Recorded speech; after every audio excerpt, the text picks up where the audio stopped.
Hello, hello, hello, everyone. And the setting looks a lot more familiar now. Now, you know what? Also, you know what is also familiar?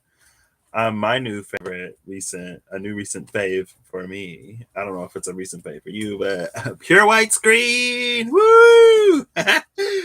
This is 10 hours of white screen by relaxing nature and sounds.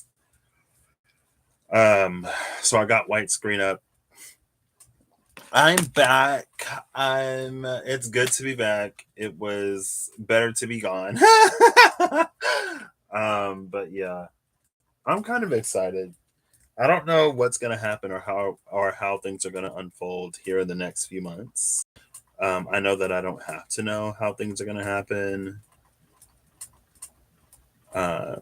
I know that most definitely. Oh snap! It's a rare gazelle. What is that? A rare gazelle I see? Yes, it is. Hey Reem, how are you? Hey Holly, how you doing? Thank you. Oh snap! And Eve, hey, what's up? How's everybody doing today? I am kind of excited to be back. Can I be real with y'all for half a second? I only got half a second to be real. Um, how can I be real in half a second? I'm just playing. I'm glad to hear it. I'm doing. I was gonna say I'm doing all right, but I'm doing pretty well actually. I am in the cosmic passenger seat while simultaneously being in the universal driver's seat and a personal um, back seat while in the trunk of Earth. You know, I don't know. I took these out, so I'm looking partially crazy. That's fine. Ooh, this is getting long. Um, but anyway, so I'm doing well. I'm doing really well. I'm in a really interesting space that it's not one that I feared necessarily. Oh, guess what? I got a souvenir. A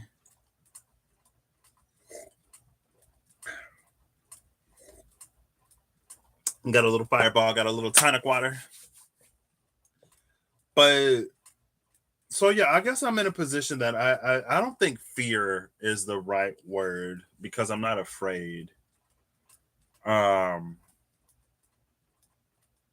I guess I kind of sort of what I peeked over the fence and the fence I peeked over the fence and over the fence peeked back at me.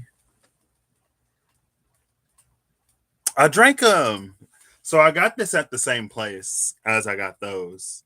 And it has the Triskel. I believe that's the Triskel. No, that's the Triquetra. It's the Triquetra. The Triskelion is the other one. And then I came back and my coworkers made me this bracelet. So that's fun. It has turtles and seals on it.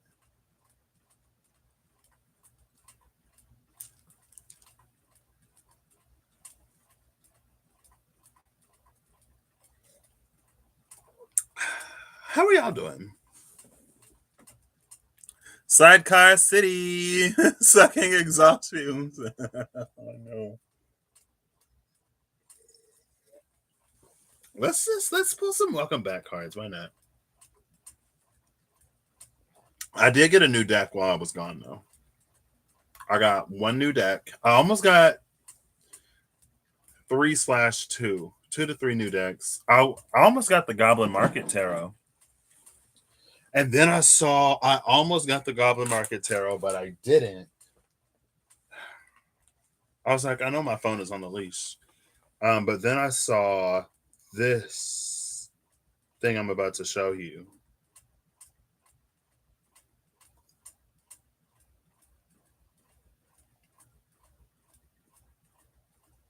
Should be one of the last pictures I took. I can't. Man, I wish.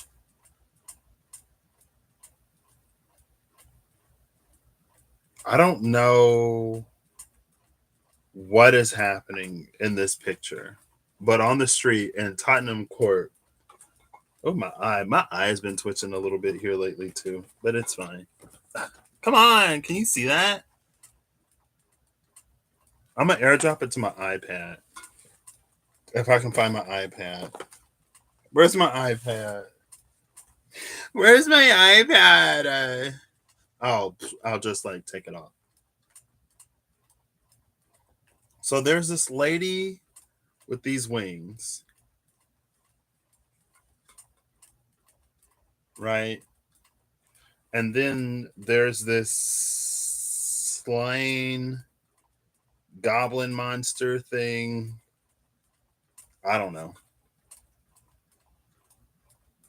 And then there's this dude who's just like sitting there. And then the people in the back.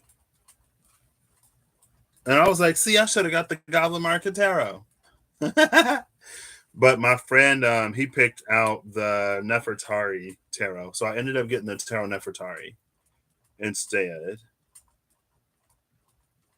And then here's a little bit. Oops. Oh, yeah. Oh, gosh. Of all of it. And then there was like a silver man. Like a. Let's see. Is it going to do it? Oh, no. Go back. What is that a picture of? Apparently nothing. I'm trying to see if I can't. I didn't get a picture of when he was in water. Anyway, Kathy, how you doing? Yeah, it's 6/6/2022, which is a 6. 666 is today. I drank Odin's Whisper. It was all right. It wasn't bad. It wasn't my favorite, but it was okay. I guess I'm going to procrastinate this for as long as I can. So if you can't stay, feel free to leave whenever you need. You know, no pressure, no worries. Thank you all for being here. Now that I'm back,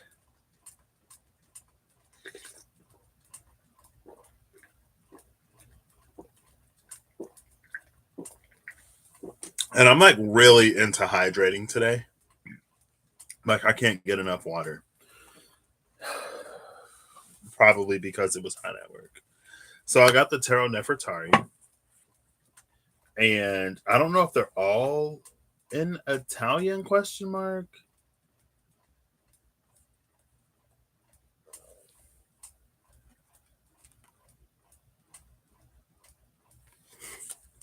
But my friend was like, yeah, that deck looks cool. Get that one. Yeah. Hey, Sandra, how you doing? I haven't talked about much yet. Time travel makes you thirsty, right? I'm so like I feel like I won the jet lag lottery. I thought I was gonna be late today. I allowed myself to just sleep in, but since I'm used to being 6 hours ahead, me sleeping in was me waking up at 4:30. See, there's that eye twitch again.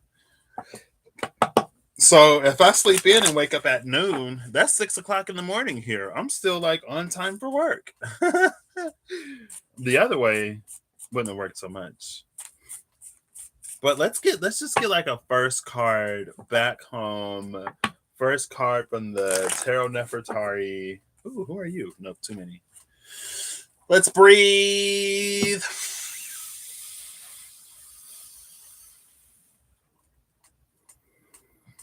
Let's get into it. Let's see what happens. Let's see what happens. Oh, okay. Oh, it's face down too. We got a mystery. I love a mystery. The bottom of the deck is the Queen of Pentacles.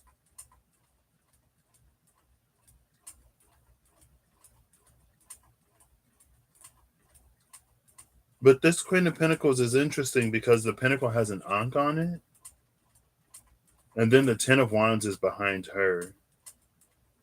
This Ten of Wands reminds me of one of the cards that Russell has in the little Egyptian oracle deck that he has. But the Pentacle has an Ankh on it. And the Ankh on the Pentacle is giving me Empress energy.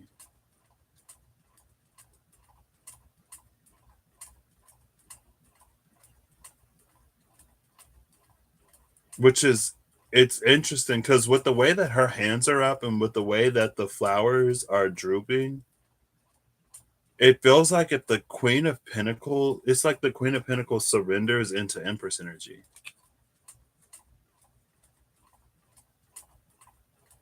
Somehow, I don't know. The card that came out face down is the Three of Pentacles.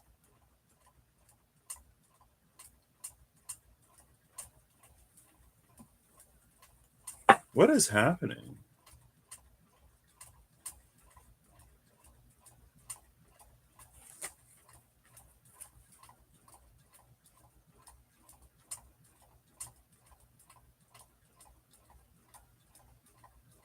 So if I were to just like read these, the Three of Pentacles seems like it's like a mother sort of taking care of her children or mother and child energy. But the bottom of the deck with the Queen of Pentacles, it's like it's time for her to care for and nurture herself. It's time for her to do for herself.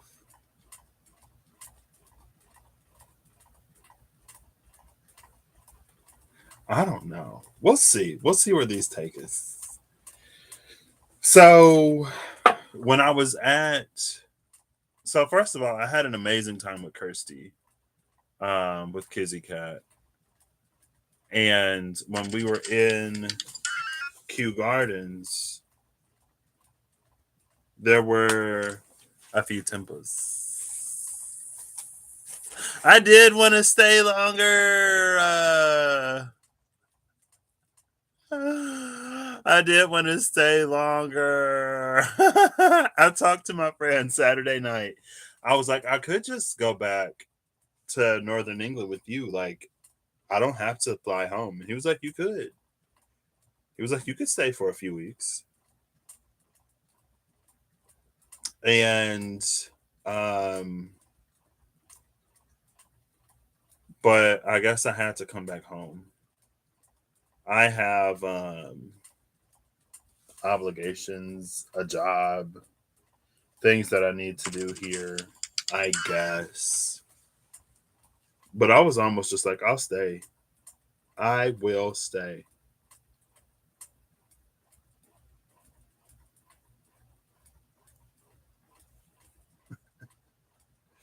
I was like, I'll fully just stay here. But yeah, so. Oh, well, thank you. That, see, like, the last time I went on vacation, I can't just like go on vacation. I can't do anything. If I'm being real honest, I can't do anything without something meaning something or whatever. But what I noticed a lot of things. Um, and honestly, in so many ways, for at least a few reasons, I'd rather be there. Um,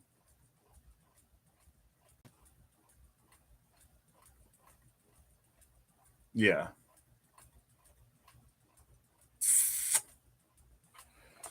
That's all I gotta say about that. I'm just like, the trip was interesting for a lot of reasons. I feel like it really, I don't know, it just highlighted, illuminated a lot of things. It highlighted and illuminated some things. Other things are basically, like I said earlier, I'm in the driver's seat, I'm in the passenger seat, I'm in the trunk, I'm in the sidecar, I'm on the road, I'm in all parts of the vehicle almost all at once. And I'm just like, okay. I don't know. It's hard to describe. Oh. Oh, yeah. I should just, 222. Oh. Yeah, Kirsty was the first person I've met, like in real life, that I've met on here. So, but when we were at Kew Gardens, there were three temples there, two or three. One of the temples, two of the temples were marked and named.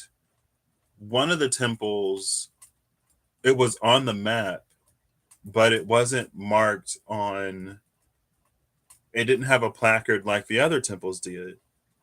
And it was funny because like when we were getting towards the temple, like my left hand started doing this weird tingly thing. And then as we got closer to it, I was like, oh, it's this. And then at one point she was like, oh, I think I feel it now. Um, and then when we went to the second temple, it was the temple of Aeolus, the god of the keeper of the winds. I got the tingle too. And then there was a temple of Bellona, and I didn't get the tingle as much with the temple of Bellona. But you know, she's the goddess of war, so I'm not too upset about that. She can keep that. I'm like obsessed with this. Sorry. Hey Steph, how you doing? There you go. There you go, Kathy. Kathy knew you'd be here before you maybe knew you would be here. I don't know. But anyway, so I wanted to pull some cards on the temples just to like see what's up. You know what I mean? There were a lot of like interesting things. So, um, okay, well, I'm not ready. I don't know what I'm doing. This is going to be one of those videos that doesn't really have a point where I just like sort of sit here and ramble. So, you know, we'll see. Again, like I said, feel free to stick around or not. I don't know what's happening. I feel like there's a certain part of me that just like I've said before, I'm just like, okay, there's a synchronicity here. Like one of the things though, because I met Kathy on Thursday. Thursday, like I guess pretty much. So there, like when I made it to London, because like before I made it to London, like it was one thing, but after I made it to London, I felt something like inside of me like get excited. It's like as soon as we crossed into the city, um, maybe I need to, because I know Russ was talking about the astrocartography of Buenos Aires being with his son and North Node. So maybe I need to look at the astrocartography around London. But there was just so much like synchronicity and grace and flow there. Like the day with Kirsty, like there was so much just like everything was like easy. Like even the things that we had sort of difficulty with, it was just like, oh, it doesn't matter. Like just go. I was like, okay. I'll take a green light. Thank you. Thanks. I appreciate it. Look at this. Sorry. And then Saturday, I wanted to get some dessert, and we were gonna get dessert at this one place. Well, first we went to ZZ Factory and got these. Well, because so I walked out of the astrology store. It was called the astrology store. That's where I bought this deck. And I see like I read like sexy French fries, but it was ZZ Factory sexy French waffles. And I was like, what's a sexy French waffle? So then we go walk and we explore a little bit. And I wanted dessert. So my friend was like, oh, we'll stop at a place. I was like, I want dessert. And we literally stopped. And there was an Olenstein. And I was going to go to the Olenstein on Canary Wharf to see if they had a chocolate croissant. And I was like, oh, snap. Like the dessert place is like right here. I'll go in, I'll get my chocolate croissant. We'll be good. We didn't even know it would be there. But he was like, no, like maybe this is a lesson presented through him. Okay, there were a few lessons presented through him. He's one of the types of friends that admittedly I feel some type of way about learning from. So it's interesting that I guess the universe used him, um, or whatever. So he was like, "Oh no, there's a place that you'll like better. Trust me." I was like, "But I was gonna get this before we even came. Like we were gonna get this, and it's literally right here." Like I stopped synchronistically, and it's literally right here, the very thing I wanted. But he was like, "You're gonna like this better. I know you." He was like, "Trust me, I know you. You're gonna like this better." And I was like, "Fine, okay, whatever." So we ended up literally circling around the whole entire little block or whatever to end up exactly where we started. I was like, that's the astrology store. Like we literally just walked out of this place. What are you talking about? So we went to ZZ Factory Sexy French Waffles. So when I walked out of the store, it caught my eye, and I was like, "Ooh, that's interesting." I thought it said French fries, first of all, and Kirsty will, we had a whole conversation about chips, and then sometimes I've noticed that, like, if I'm in a certain flow state, or if I find myself somewhere, they're like people that I come across, especially if I'm with somebody else. Like when I'm with my mom, it happens pretty much all the time, not all the time but quite frequently. When I'm with some other people, it'll happen sometimes, but like if I'm in a flow and somebody else is there and like we're flowing and gelling together, like we'll just come across somebody who's like super chatty. And we came across somebody who was super chatty when we went to go get some chips, when we went to get some french fries, and she was talking about how her dad is like obsessed with chips or whatever. um but anyway, I read French fry. So the place that like I came out of the astrology store, it immediately caught my eye. I was like, oh, that's interesting. But we kept walking. I found the dessert, the Olenstein, the place that I wanted. I was like, oh, let's go in here, let's go in here. And he was like, no, there's something better. There's something better. And I was like, what are you talking about? This is what we were gonna get before we even came here. Like, this is what I want, blah, blah, blah, whatever. Remember the chocolate croissant. Remember the chocolate croissant on Saturday, same day. So we walk all the way around this block, however many times, however many blocks. We literally stop where we started. We go into the sexy French waffles place, and I'll just show you a picture of some of these waffles.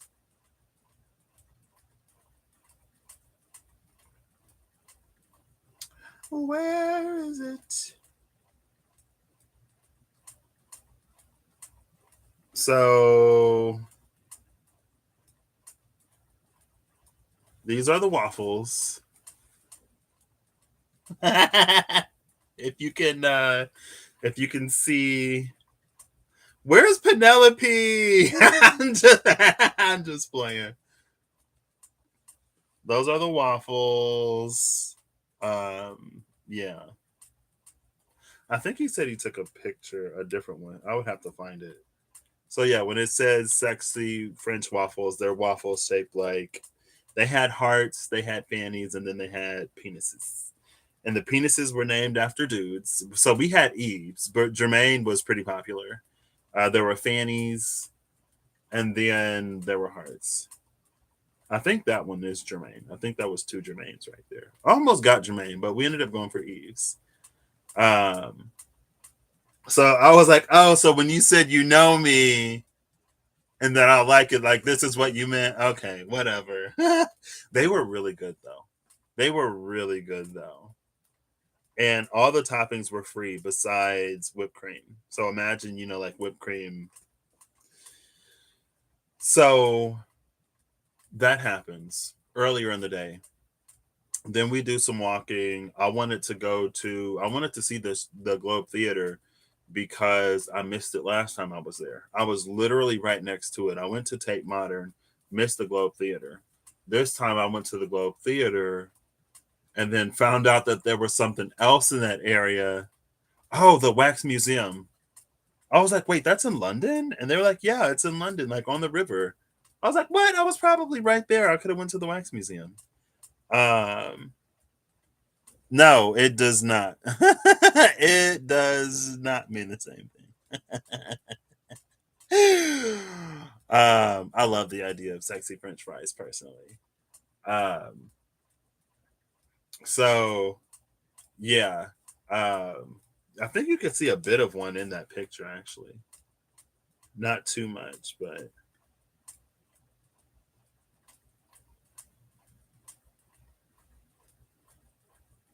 yeah, you can't really see it. So we ended up, he was like, follow me. We'll just like, he was like, if we get to the river, then we'll be able to get to the theater. Cause where we were, we didn't really get a signal. So this whole Saturday, this whole chunk of time held so many little different syncs or whatever, or messages of like, there's something that you want that's better, even though this is the thing that you had your eye on. Synchronicity is bringing you to the thing that you thought you wanted, but I know you, and I know that you'll like something else more.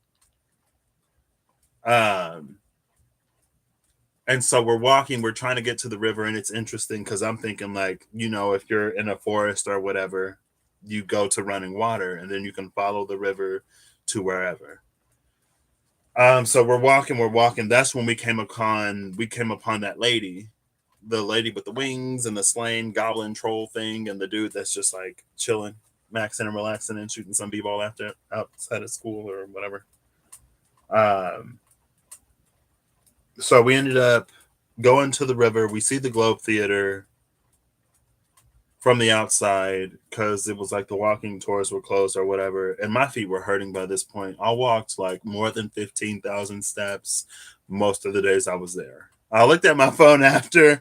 When I was with Kirsty, it didn't feel like I walked as much as I did. Like it kind of did because we walked a lot, but physically I didn't feel it. I wasn't like, oh my gosh, I just walked 17,000 steps and I'm not even used to walking like 50. Like my legs, my feet hurt. But by Saturday, it was starting to get me. So I wanted more dessert. And so there's this place called, so the reason why I wanted the chocolate croissant is because the last time I was there was this place called Eat, period. And they had these chocolate croissants that were pretty good. I wanted to get one more before I left, but it didn't happen. And my friend was like, oh, we can get one in the airport. They didn't have to eat in the airport. So I go back to London. Eat is closed. There are no more Eat dots. It didn't survive. Um, so we passed some Pret a Manger or whatever place to see if they had chocolate croissants. They didn't. Um, Another interesting thing happened, like an interesting connection. I accidentally got a kombucha, and it's interesting because the last time I was in London, I was the last time I went to London, it was right after my darkest night. So I had my darkest night at the end of October. I was coming out of it in November, meditating like 2+ hours a day. I would literally like search for a binaural beat that's like 2 to 2.5 hours and just meditate for the entire thing. And then I also started the Headspace meditation, beginner's meditation course. So that added 10 minutes. Um, and so a few weeks after that, we ended up going to London. And so by that point, I was in like a better space. I was definitely on the upswing. Um, and so, but my group texted me, and I knew I was failing that semester. I was in a group class, a group project in a class, and they were like, hey, Patrick, where are you? Like, are you going to be here? I was like, I'm in London right now. And they were like, are you serious? And they were like, so you're not going to do whatever? I was like, yeah, no. Y'all ain't gonna sit up here and stress me out about doing stuff at the last minute when because when I was in the game, when I was focused, when I was ready to do this, y'all weren't doing anything. We carved out 2 to 3 times to meet a week, and we barely met once. But now it's getting down to the wire. Y'all want to do something? If y'all waited this late and procrastinated this late, that's on y'all. I don't care. No, I'm enjoying my trip. And one of the things that they were working on, one of the things they were doing, it was kombucha. So to on that Saturday, I was in this little souvenir shop picking up some souvenirs. That's where I got this. Oh, let's clear the energy. Hold up, I need to clear the energy. I got this bell, and it just says like United Kingdom on it, I think. Yeah, it says United Kingdom. I got this bell. My friend was like, "Oh, you should get this bell so when you ring it, your mom can bring you food or whatever." So I got the bell, and then I was like, "I want something to drink," and he was like, "Oh, well, they have a raspberry lemonade, and I love raspberry lemonade." So I was like, "Okay, give me the raspberry lemonade." And then I open it up. First of all, I try to open it, and it's like a can. The tab doesn't open the can. So we like pulled the tab off and we drank out of this tiny hole where the tab was attached to the can. And I was like, "Ew, ew, what is that? That's disgusting." I look at the can, it's kombucha. I was like, "This is revenge." Because the last time I was here, I was like, y'all can figure it out. I'm not gonna work on your little kombucha project. You're not gonna stress me out because you waited to the last minute and now I'm on vacation. Good luck figuring it out. And then he accidentally bought me kombucha. I was like, "This is not raspberry lemonade." He was like, "It says raspberry lemonade." I was like, "This is kombucha." He was like, "What is kombucha?" And then I told him what kombucha is. And he was like, "Oh, ew." He was like, "I thought that was the brand." I was like, "No, kombucha is a thing. Kombucha is not a brand." So that was funny. Um, and then I told him, I was like, you want to know what's so like ironic about this is that like the last time I was here, that's what like my group was doing. They were working on a kombucha or whatever. And he was like, "Why were they doing that?" I was like, "I don't know. I didn't want to do it. Why are you asking me?" So then I still wanted dessert, and my feet were hurting by this point. I was getting tired. He was like, "It's your last full day. Like, just keep going." And so we ended up, he was like, "I want to go to Borough Market." That was also Saturday. Oh my gosh. My friend was low key the MVP of Saturday. um, so we ended up going to Borough Market and we're looking for, you love kombucha, but only one brand. I had one that was like, it wasn't terrible. I could have finished it. I just didn't want to. I finished one before. I think I just got to find a flavor that I like, maybe. Also, the concept of it just like freaks me out. Like, I understand it scientifically, but just like purposefully ingesting live bacteria in my brain, I understand the benefits and why you do it because of the gut biome and your native flora or whatever. But I'm just like that, like, I can't. So, but anyway, so we get to Borough Market. We're still walking. Keep in mind, like, from Tottenham Court to the Globe Theater was a trek. He was like, "We just get to the river and then it'll be there." It took us a minute to get to the river, and then it was still like a 20-minute walk to get to the Globe Theater. And my feet were hurting. I was like, "Sonny, my dogs are barking. Do you know what that means? My dogs, woof woof, are barking. My dogs are growling right now. My feet hurt." Um, and so we get to Borough Market. We go into the bathroom, and then coming out of the bathroom, the way that we went in was closed. So we had to go out another way. And then we're walking around. I'm like, "Where's the dessert? I don't see any dessert." And he's like, we were basically at the point of about to just like call it and go home and give up because we didn't see any dessert. But then we stop again and we see this little stall. I was like, "Oh, like a bakery." It said bakery. And I was like, "I'm looking for a chocolate croissant." And they didn't have a chocolate croissant, but I saw these like little powdered sugar croissant things, and they had brownies. I was like, "I can't get a chocolate croissant, but I can get a chocolate brownie and a powdered sugar croissant."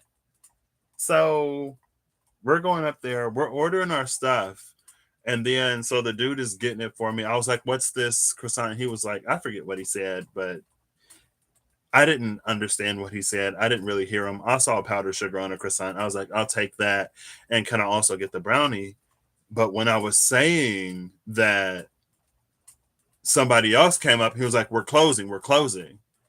He was like, so, like they were closing while I was getting my stuff. So then he was just like, "Just take it. It's free." I was like, "What?" So I ended up getting my dessert for free.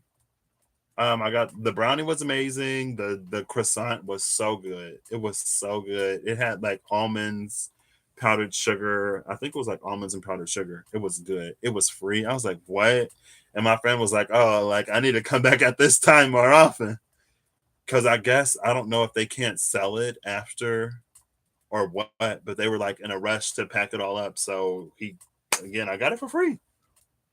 So that's why I was like the flow state, like in London, even like it started with Kirsty on Thursday and it pretty much carried through. And then when I left London, the weather like was pretty nice. It wasn't like, it would drizzle here and there, but it wasn't that intense. The skies were fairly clear. But when I left on Sunday, it was so like gray and drab and dreary. I was like, the city doesn't want me to go. I brought the sun to London and now I gotta go home. I should stay. So yeah. And then so that all happened earlier Saturday. Saturday evening, I talked to my friend about my work situation. And I had this whole conversation with him, and I'm me, he's him. We understand each other. Whenever I need to be more realistic, he's the friend that I go to, honestly. Um, and so he was, so we were talking for a hot second, and then his mom came in the room and she started talking, and he was like, "Oh, my mom's the perfect example. Like, listen to her and like her story." So she shared, his mom actually shared a lot with me that Saturday evening, and I loved it, every minute of it. Um, but she was like, "Oh, like he'll give you great advice. Like, listen to him." And I was like, "No, I don't want to listen to him." He found the dessert that I liked, and we somehow wandered to get more free dessert. And she's like, "Oh, and you didn't give me a brownie?" I was like, "We didn't." I literally finished eating the brownie and the croissant. I was like, "Oh, we should have got one for your mom." Sorry. But he was like, he's a Libra. He's a Libra. So yeah. I used to call him my only friend in me.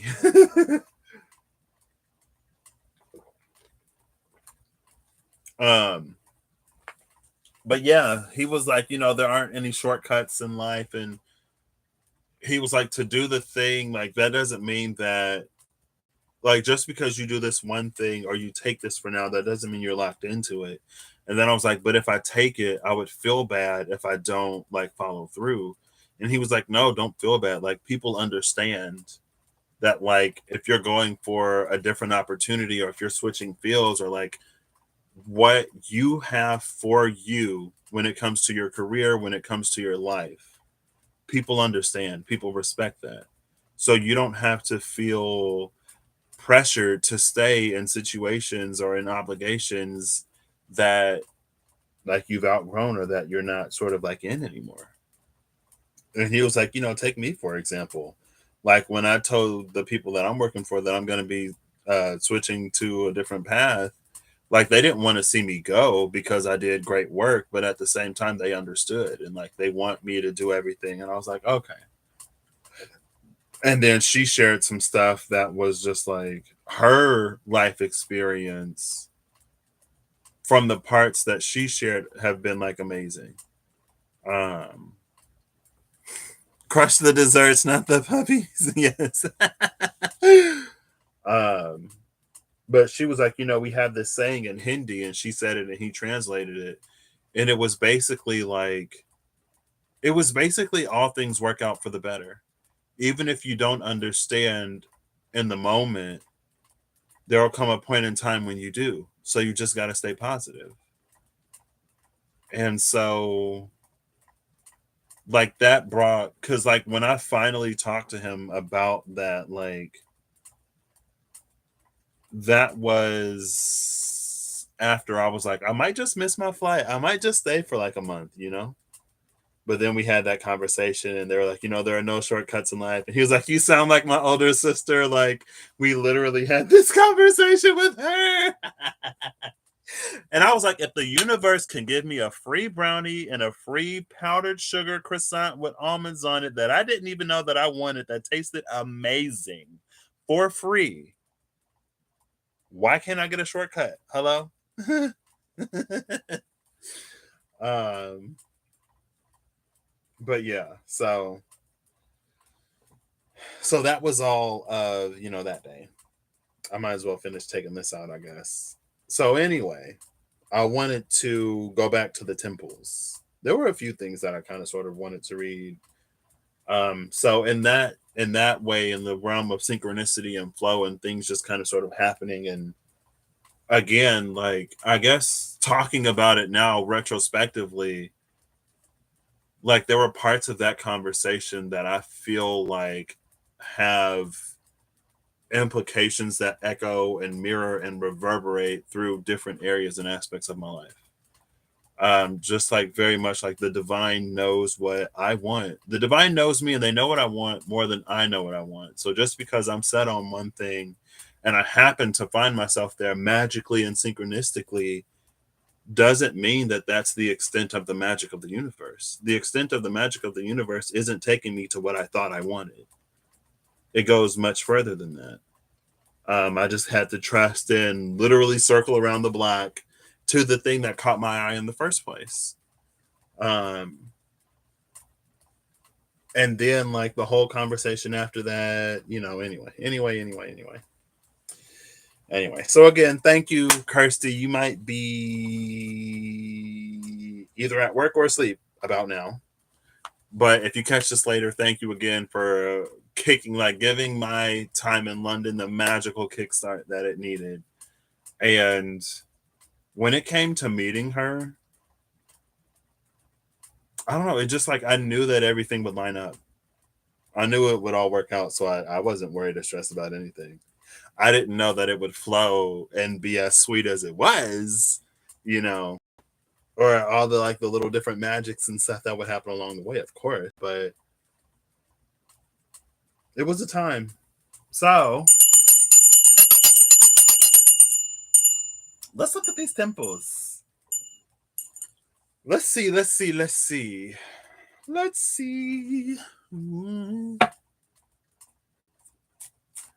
It read so poorly in the chat. Armor croissants are amazing. Yeah, I did take the long way. I did take the long way. My feet were hurting. I wanted to go home. I had to drink that nasty kombucha. I had to face, something there in a more lighthearted way, I guess. Um, but yeah, it did end up working out in the end. So let's see if I can even do this. We'll see. But like I said, just like as soon as we pulled into it, something like in me, the magic in me connected to the magic of London.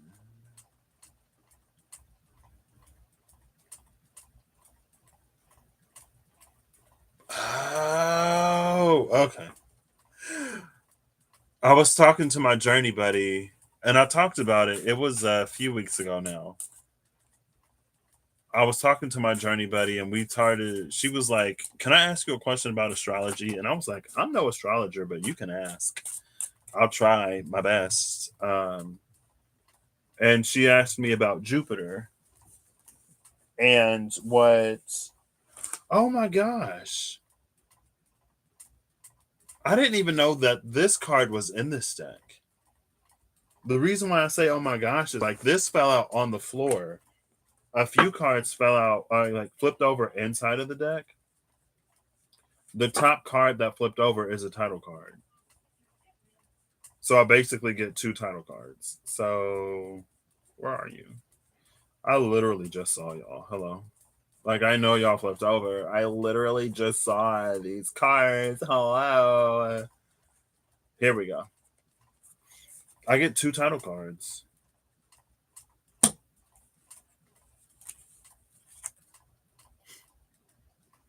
Um so the title card is my live life and find out card.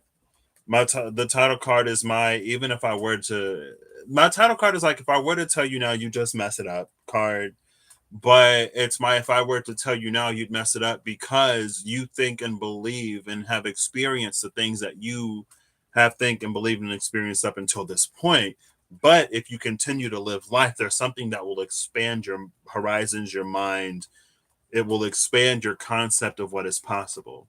So after that expansion happens, then you will experience something with that expanded knowledge, with that increase to your vocabulary, with those additions to your library.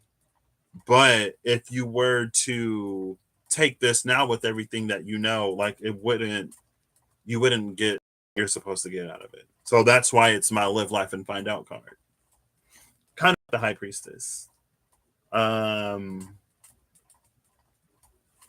so this title card fell out on the floor in reverse. This title card was upright in the deck. Now the cards behind this one, it's the Eight of Pentacles and the Hanged Man.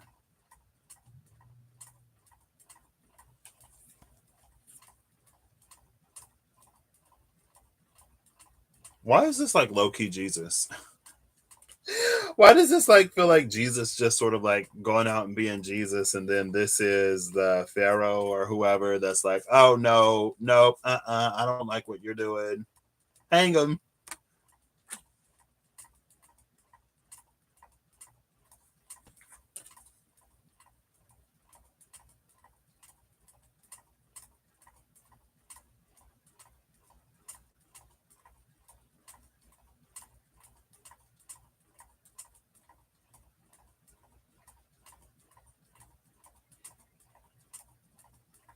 See, there's something interesting here though, because it feels like this person is about to be punished, but the bird is about to stop it. That's why this is the live life and find out card, because something is about to change or something has already changed. So whatever this person thinks the power dynamic is, whatever that person thinks the relationship is, this bird is about to come in and say, not anymore. Things have changed. And so what's interesting is because with the Eight of Pentacles, it almost feels like there were certain things that we were building towards, there were certain things that we were working towards that for one reason or another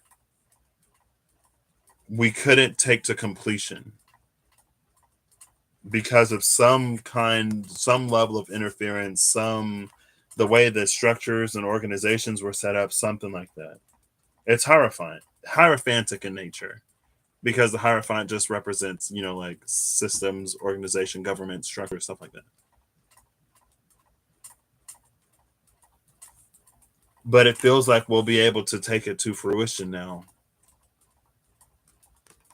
I don't know. And what's interesting is so in the Egyptian mythos, Apep is the snake that represented it's the bird eating the snake, right? You have Set and Horus and Osiris. Um,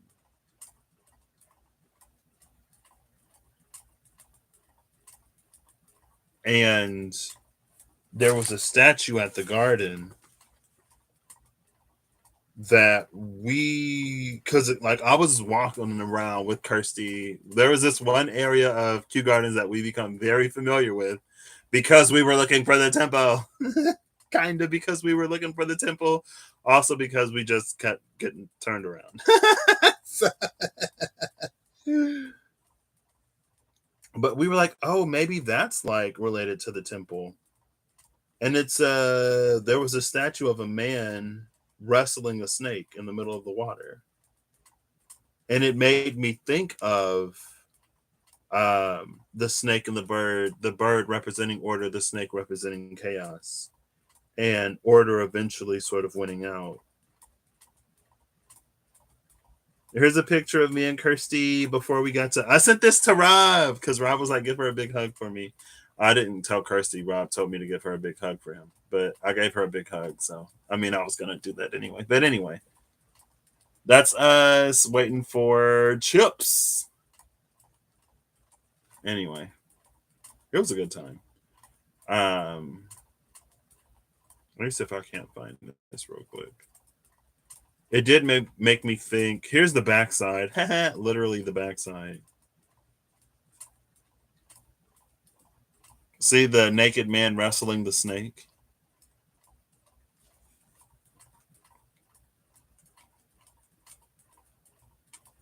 It makes me think of this bird.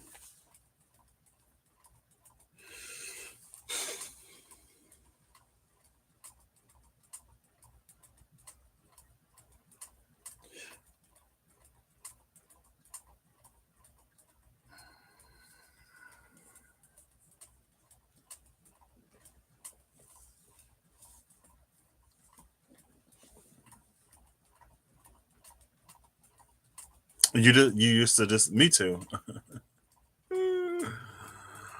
I wasn't a huge fan of the Hierophant in the past.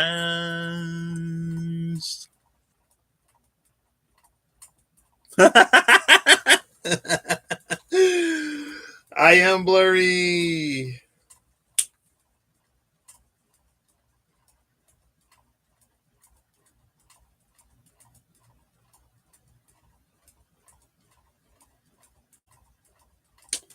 Um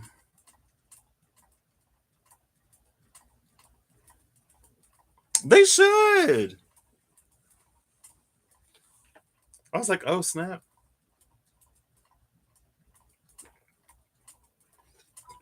And she was an amazing host. Like she made sure that because I was like, I don't want to get lost on the train. So she took a train to meet me, and then we went to Q, and she took a train after to make sure I got home okay. She was like, I can't even imagine like talking to Kathy and being like, I lost Patrick. Patrick got lost because of me. um, I don't know. It was just amazing from like top to bottom, from meeting to departure. Writing it down on paper, and it happened like something caught your eye out the window. Oh snap!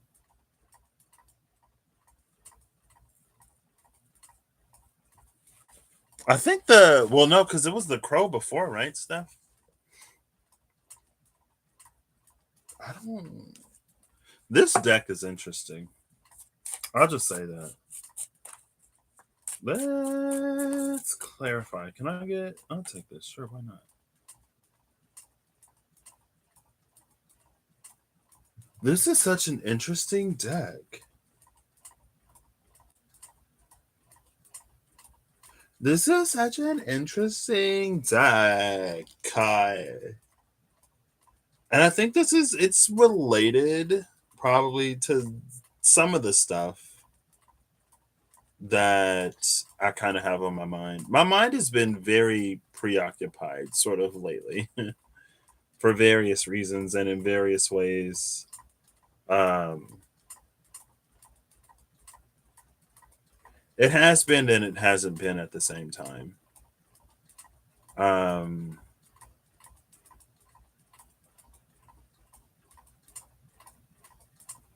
the card that came out is the Seven of Swords.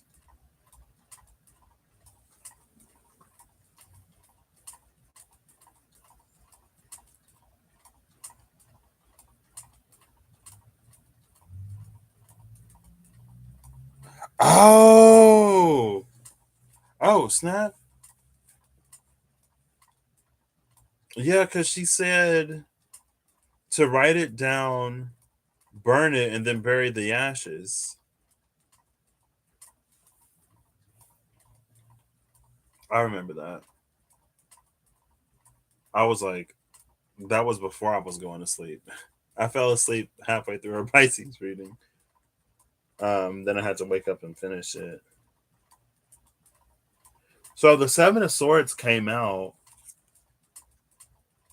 but again, we see this bird.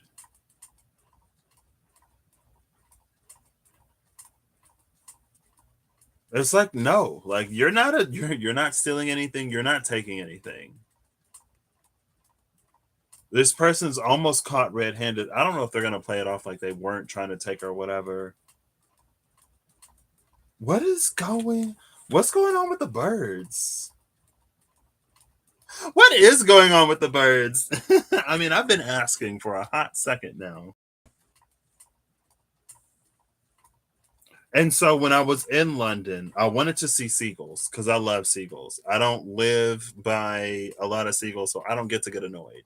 I just get to appreciate them, and then I come home and I don't got to deal with them.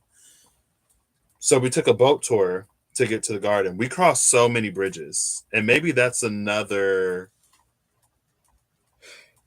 thing that kind of sort of holds some kind of meaning and synchronicity is all the bridges that we came upon.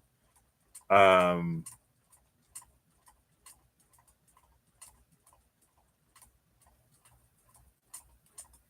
and along the river, there were a lot of geese, there were a lot of ducks. We even saw a few herons. There were these weird black ducks with like white on the face or whatever. There were other birds.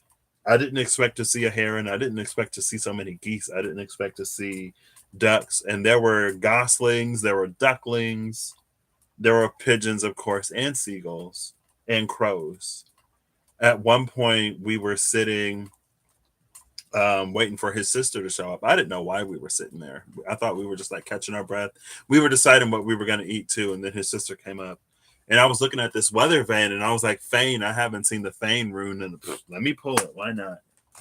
I was like, "I haven't seen the Fane rune in a long time," and it made me think of how like when people.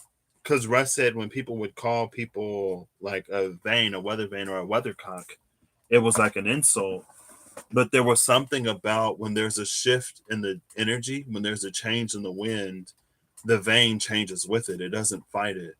And it's because of the vein changing with the wind that we can tell direction. And then, so anyway, I'm looking at the weather vane. Well, first there was this pigeon. There was a pigeon up on this roof, and it was just standing there. I was like, oh, that pigeon is scoping something out. It's waiting for somebody to drop a fly. A fly. It's waiting for somebody to drop a fry or to drop something, and it's gonna come and eat it. And then I see one crow fly up on the weather vane, and then like on the top, and then a second crow comes up, and then a third crow, and then a fourth crow comes in. And when the fourth crow came in and landed, it knocked one of the other crows off. So then that crow was like trying to fly back on, and it's too like the vane was not big enough for all of the crows that were trying to perch on it.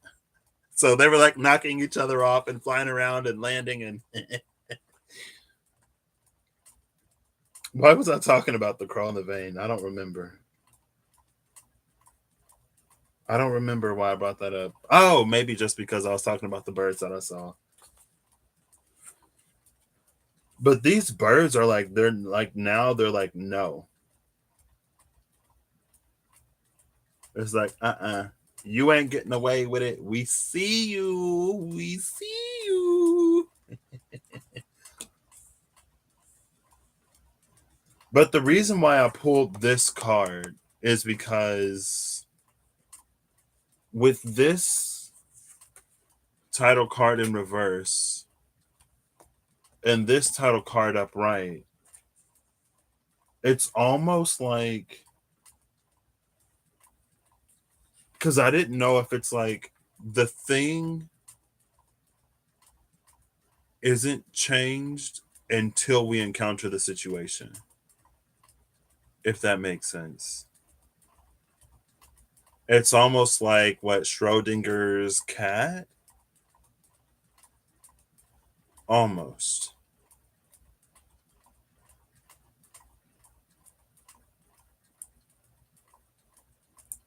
And so I pulled a card to try to get some clarification, and it's the Seven of Swords. So I feel like it might almost be that very thing. It's almost like I don't want to say like a statute of limitations has expired, but it's like if you mention something to the authorities, but you don't have enough evidence to charge or try them. And so, like, because you alerted the authorities, it's like the next time they do it, like someone with the power to do blank will be there. And it's in that moment that it's caught that now it can be changed, if that makes sense. So, like, in another way, it's just like, so, like, if you're getting guided, use your discernment, use your own intuition. If it don't resonate, don't take it.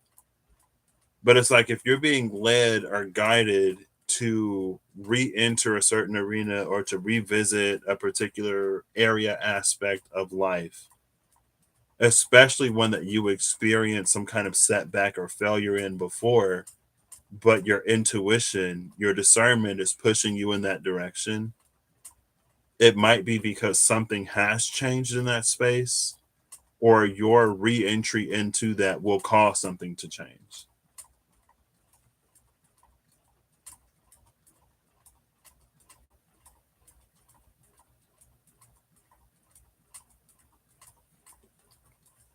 And the Queen of Swords, it makes me think of the Queen of Swords and the Knight of Swords in the second pile.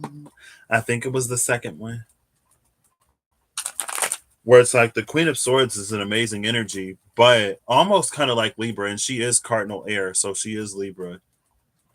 It's like the danger of the Queen of Swords and the danger of Libran energy is, or where it's at its most susceptible or whatever, is when there's a drastic change. Because it's like the Queen of Swords pulls too much on previous experience, and Libra is too much about balance that it doesn't, neither allows for like huge world card energy. Like we're completely removing this and we're going to something completely new.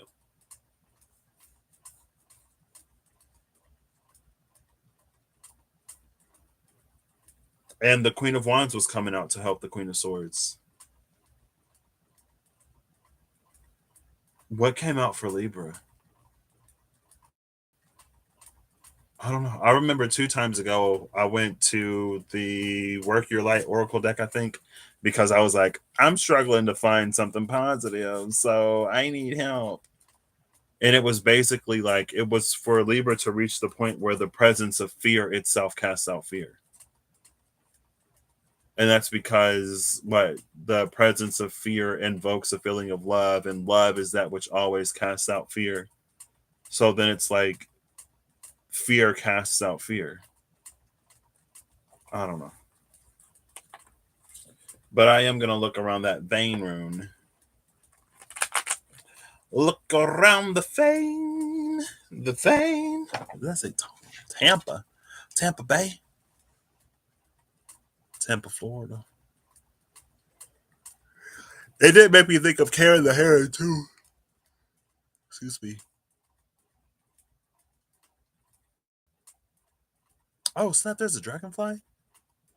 It landed on your hand. Oh, snap.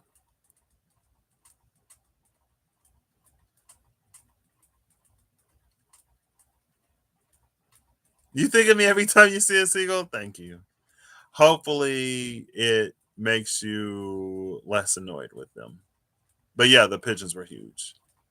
A lot of the birds were pretty big. Oh, and there were swans too. There were swans.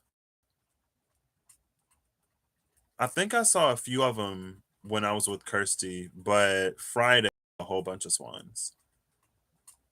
We went to Hyde Park and there was a serpentine place. I was like, serpentine? Okay. Mystic meet and greet. Oh, snap. Have fun, honey. That sounds like an experience.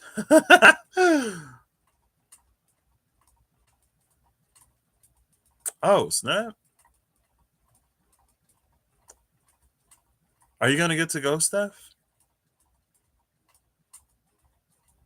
Yeah, that'll be a great time. I'm excited. I'm excited for the both of yous. Pagal and Swelchness.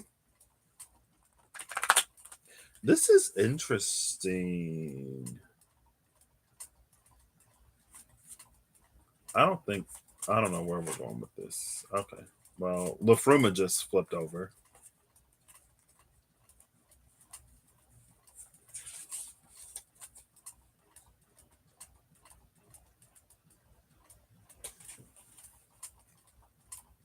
Lafruma. It's almost like if the east is the I is the south. There's this because I was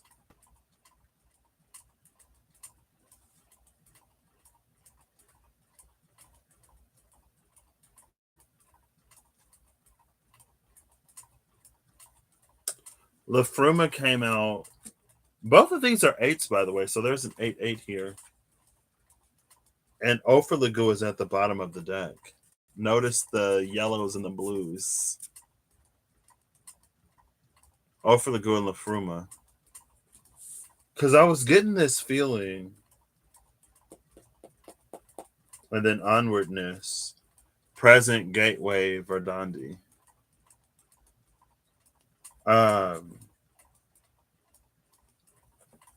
It's like, and I almost said Universal Witness earlier. It's not Universal Witness.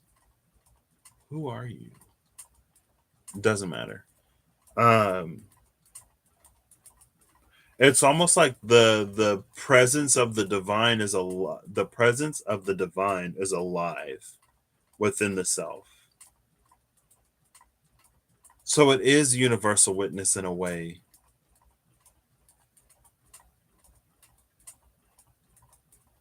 Because it's like now when this is happening, the bird is watching through the eyes of this person. And we don't see the person here who, unless this is their meeting.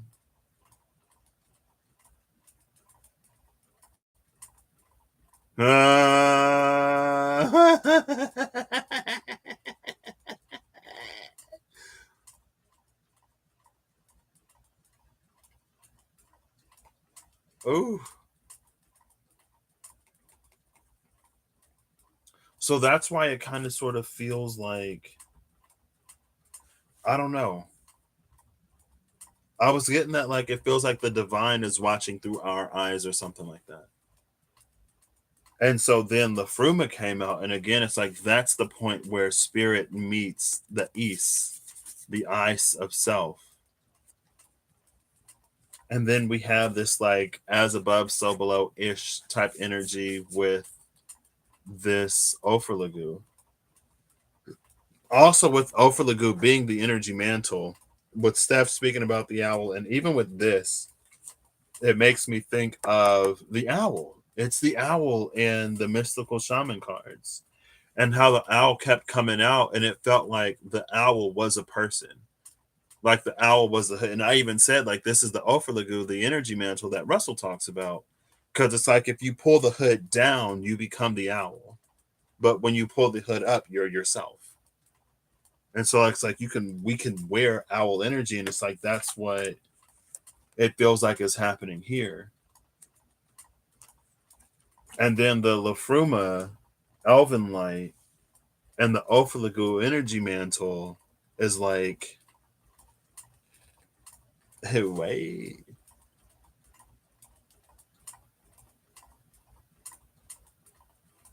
So anyway, we're gonna go looking for Fane.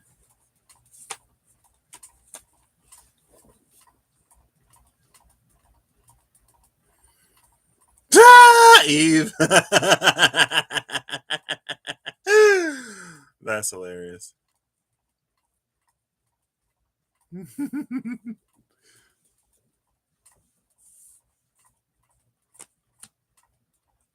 There's that Hagal again.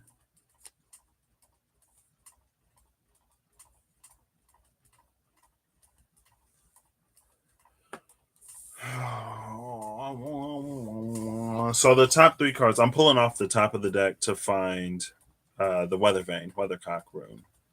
Hey Janelle, how you doing? No problem. I'm glad to be back. I'm glad to be back. So this Ash Rune it's a repeat offender. It's popular here lately. It keeps popping up. But when it first came up, it was the Ankh, the support. And it was that like there's going to be a shift, there's going to be a change, there's going to be a pivot. And you may look around one day and see that the divine isn't there or see that something is missing or different. And it's like, are we going to continue in the same direction we were already going? Are we going to reattune, reconnect? How's that going to happen? But because I pulled more cards, the future, towardness, stankness, and the personal Idrisil Ash came out. And so it held the energy of the Emerald Ash Borer. And so the support that is being offered, it's actually to go back inside and through the paths of the ash borer. Because if an ash tree was killed by an emerald ash borer, a lot of ash trees are standing dead. But when you cut it down, you can burn it immediately because it's standing dead. There's no water that it holds, so it's very flammable. It's like immediate tinder. But also, when you cut the wood, you can see the path that the ash borer took inside of the tree. And so ash was, it's like the oak was helping the ash. Like the oak tree came out, the ash tree came out. It was the yew tree energy, the pear tree was there. It's like the ash is taking on energy of the yew tree to heal inside of itself and to revitalize itself in that way. And so the support was like actually to go back within. It wasn't to expand or go somewhere outside anyway. That's where ash first came up. So we have Hagal, that's literally this, weathering the personal Idrisil. And then we end up with Brahm, which is the butcher's broom, and it's to scrub. Also, the bottom of the deck is 62. Ash is 26.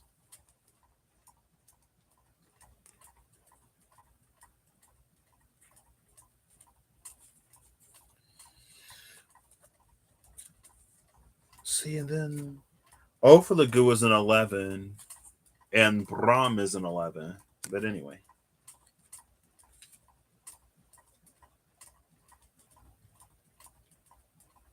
That's just the first three off the top. Okay, let's keep going. I'm looking for Fane. Oh, look at that. Look at that.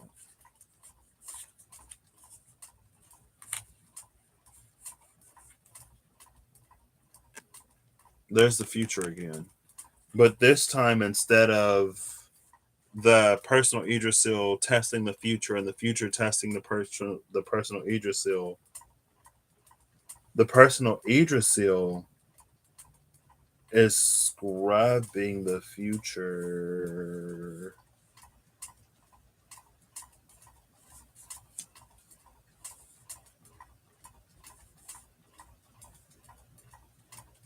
I'm not doing this. We're not. We're not. We're not. We're not. We're not. We're not. We're not. Green heart meditations. I saw the green because like Rob always sends green hearts. I don't know if y'all noticed, but I did. I don't think I ever asked him why. I just noticed that he always sends green hearts. So I was like, oh, green heart meditations. Okay.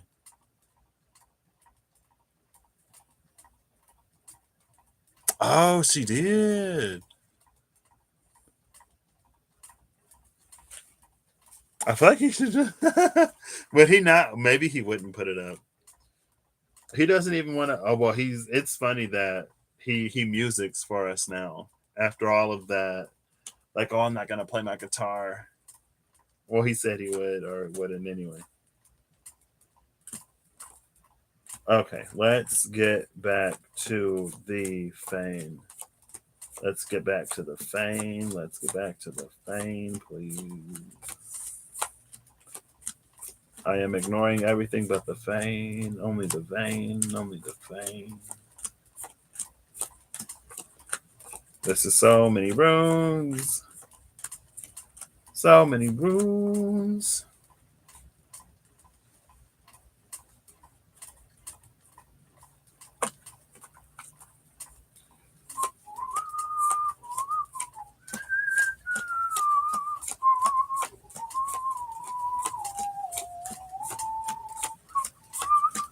Is this going to be at the bottom of the deck? Do I even remember what this rune looks like?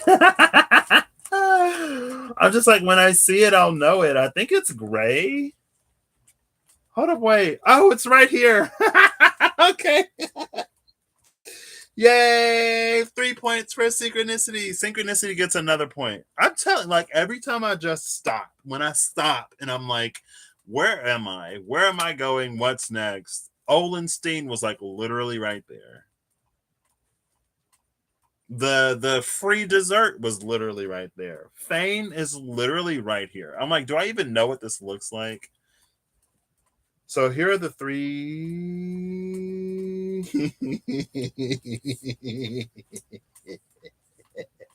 Mm.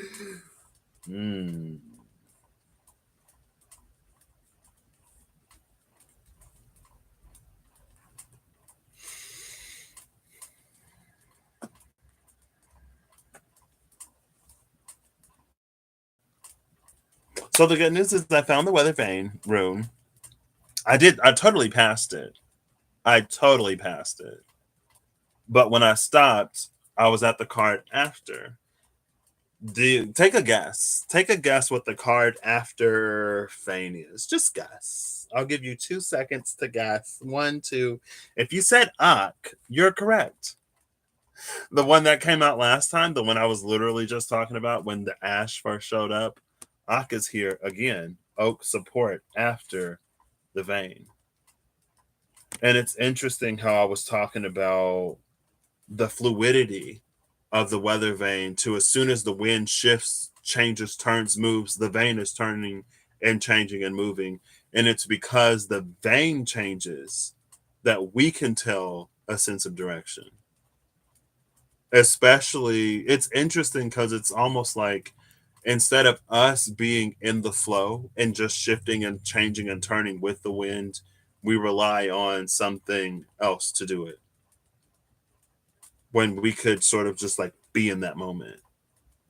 It's also interesting that the Ofurlagu is here because, and the Fruma, because it was that like that really subtle energy. It's like there's this level of subtlety where those changes are actually not happening. It's almost more real time, but not necessarily. It takes so like things change and the subtle and then less subtle and then less subtle and then less subtle and then it's obvious. But by the time something is obvious, hindsight being as 2020 as it is, we can go back and we can say, oh, like these little subtle things were actually precursors or signs to signify this change.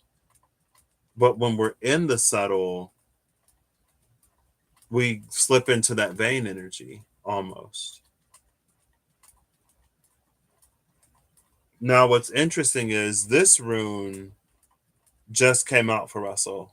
Bye, Eve. Enjoy your trip to the store. Get some French fries if you want. Maybe, maybe not.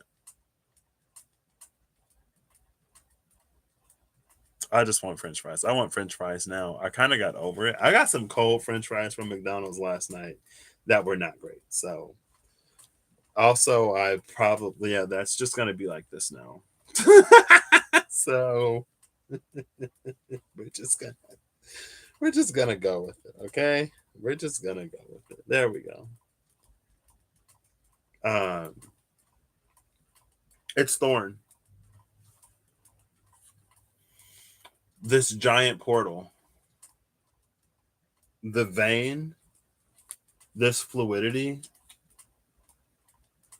It's like something is assisting us through this giant portal.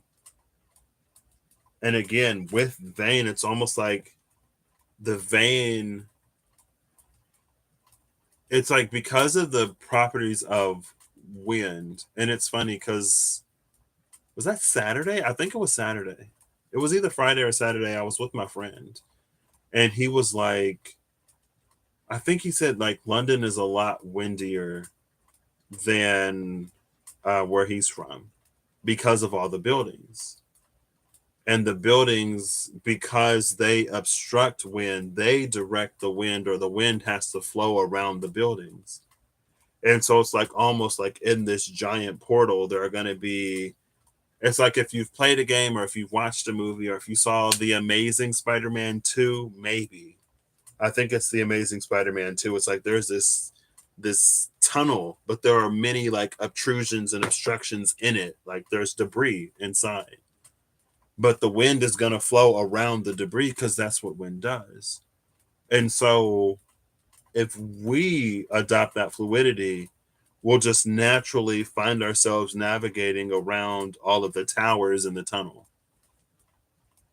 But if we don't, or if we fight it, then there's an increased chance that we'll smack into something along the way.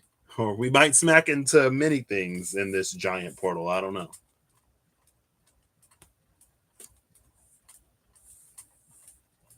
What was under this giant portal is shadow, need, need. So we have the shadow on one side and then this elven light on the other. Interesting. It's also interesting that we get the shadow in the Offerlagu. Behind this shadow is weird.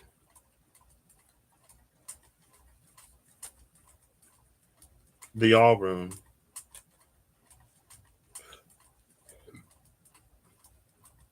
And behind that All Rune is Feor, fire, ether, life. Look at this. 10, 30, 40. I read double digit numbers as spirit is in the tens, the physical is in the ones. And so the physical is sitting in the place of the void, pure potential. Everything is led by spirit. See, this is that it's the subtle realms. It's when everything is mostly energy before it's even fully a thought, before it solidifies as a thought or a feeling, when it's just the energy.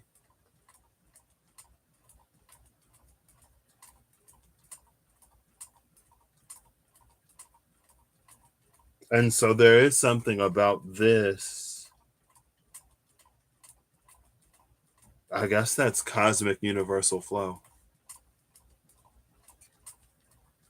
Behind everything is that which flows through everything, or something like that.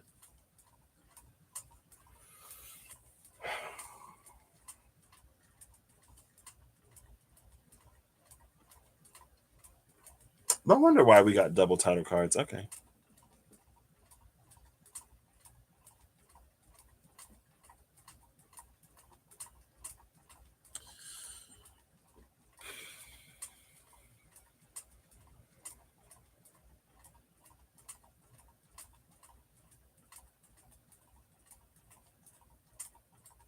This is not the rune I thought it was, by the way. I would not have recognized. Clearly, I didn't recognize this because I didn't stop when I got there, but I stopped right after.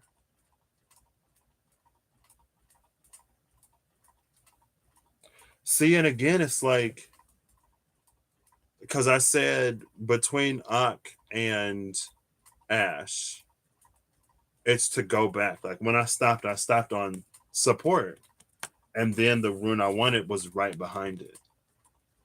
Again, like with the title card and with one in reverse and one upright.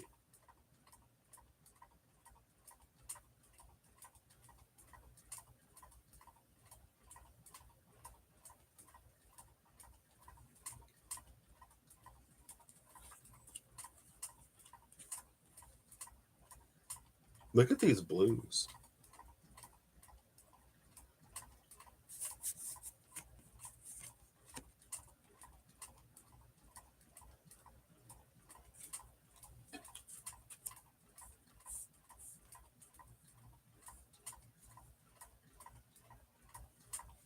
And then there's also the darker blues here. As above, so below. The shadow is all below. And it's interesting that the below is that same darker blue color. But then in the weird rune, there is this stream of blue running in there that is opposite the Hagal. It flows in the opposite direction of that which weathers and tears away and eats away and decays the personal Yggdrasil tree. It flows in the opposite direction. But what tears at the Yggdrasil tree, the shadow flows in that same direction. And there's a difference between shadow and dark. Shadow is created by something obstructing the light. There's the energy of the obstruction again. But light flows around it, just like the wind. Light flows around the obstruction, and that's what creates the shadow. That's why you see the shadow. It's the absence of light. It's where light has made way.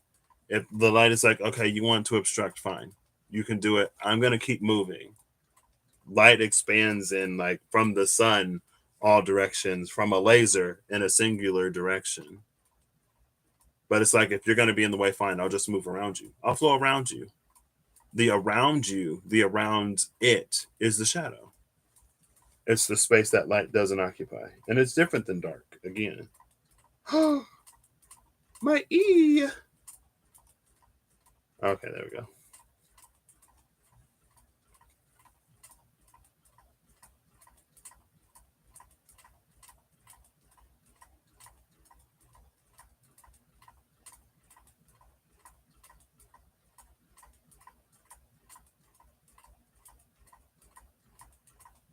I didn't ask for all this. Golden shadows? I don't think I mentioned golden shadows. 3:33. Has it already been an hour and 11 minutes? It's been an hour and 28 minutes, so I guess, yeah, it has been. Did I mention? I don't think I mentioned golden shadows. Maybe.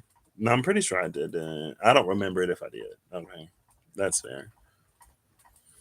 What do you mean the color scheme? This is interesting.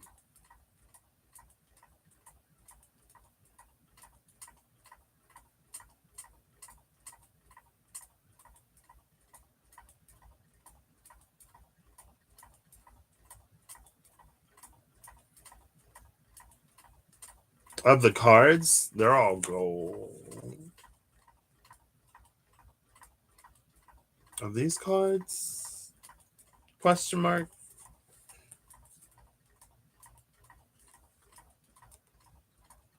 I'm confused. Oh, of these? Well, there's the blues. See, but the thing about this vein is this vein is perfect because it's a mixture of both light and shadow.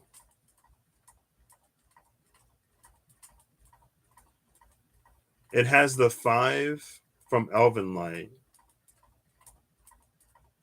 and the 1 from Shadows. But the Elven Light pushes the shadow into the physical because it's 53. See, like it has the lighter blue of Lafruma on the outside, and then on the middle, it's the darker blue of the shadow, right? It's also like the Ofalagu, but without the above, without the yellow. And when I was drawing these, Fane was interesting because it was either Fane or another room where it's like it was a rune video that I did. I think it was for Capricorn. Oof. Remember when I started the rune series like what, a year ago maybe? And I never finished it. I got halfway through. Yeah, Capricorn Van Condal is literally like right here, isn't it? No, that's Candle. Candle is behind the present gateway. Behind the present is the candle. Behind everything is the ether life. I don't even know if you could see that because I'm outside of my screen. But I don't think I saw Candle yet. Who got Van Candle? Van Condal, sorry.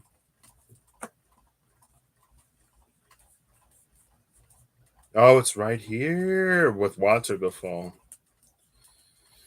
and Gar. So it was this energy.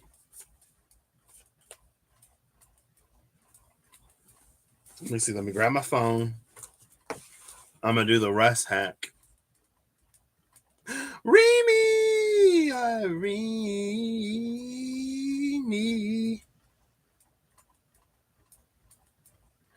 Reemy, Reem.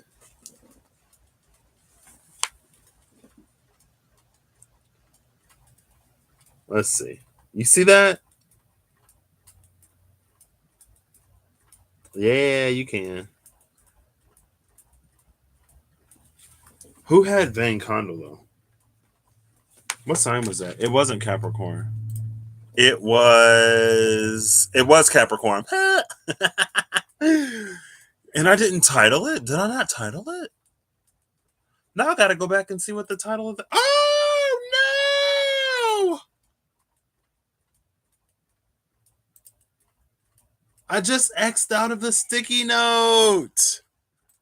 I need that note. Can I get that note back, please? I don't want to add a new note. I want my note back. Oh, wow. Is there like a previous notes list? Okay. A list of notes. I just got to go all the way back, scroll all the way back. Here we go. Okay. Goodness. I accidentally closed the note. Maybe that's a sign that I should just start over. I mean, I literally made it through like half of the zodiac anyway. I got to go back to that video to see if I gave Capricorn a title. But anyway, Van Condal, it had this energy. It's like Lafruma. It's like there was this, this light is trying to penetrate through to the seed, but because it's so guarded, it's like it can't get through. It hits these. It's like first it can't receive because of the guard, and when it emits, the guard reflects and diffracts the light, and it distorts the light. Basically, it distorts the light coming in, and it distorts the light coming out. Let me see what I titled that video real quick. Un momento, por favor.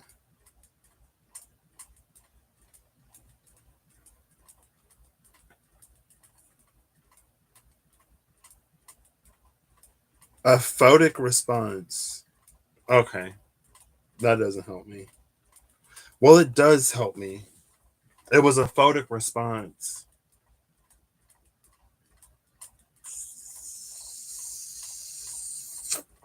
Did I talk about photosynthesis lately?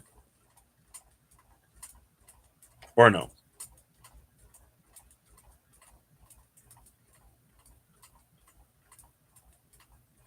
These runes I did, yeah. I got like partially through them first. So the first few I did with like these gel pens that I have, and I was like, that's taking forever. It's taking too long to do that.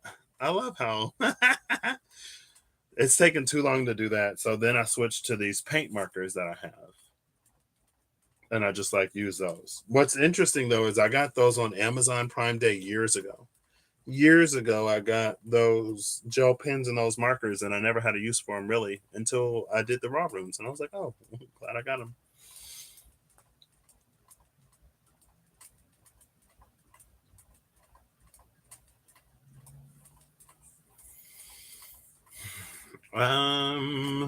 Okay.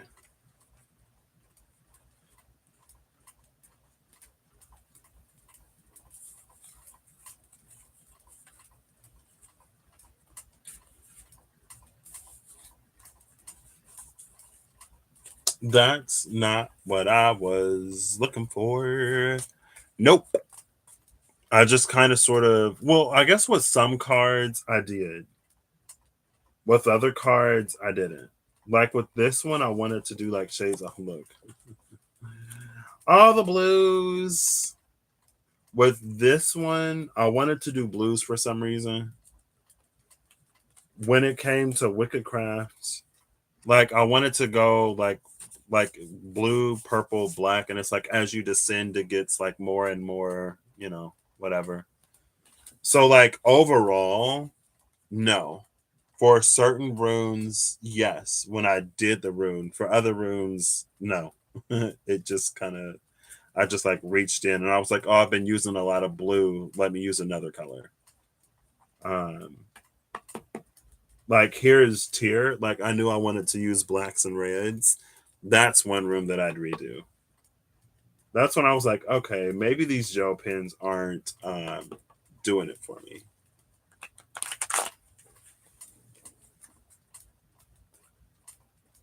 It was about bending of light and distortion. Okay.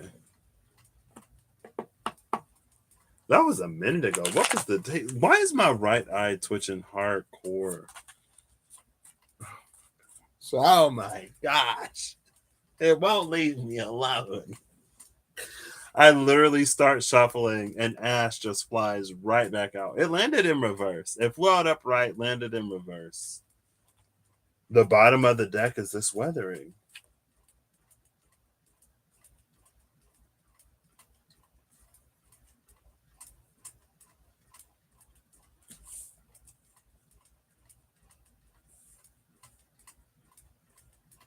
So maybe the weathering. I'm just going to put it back. I'm done. I'm putting it back. We're going to keep going. Oh, stop it. Stop it. I'm done.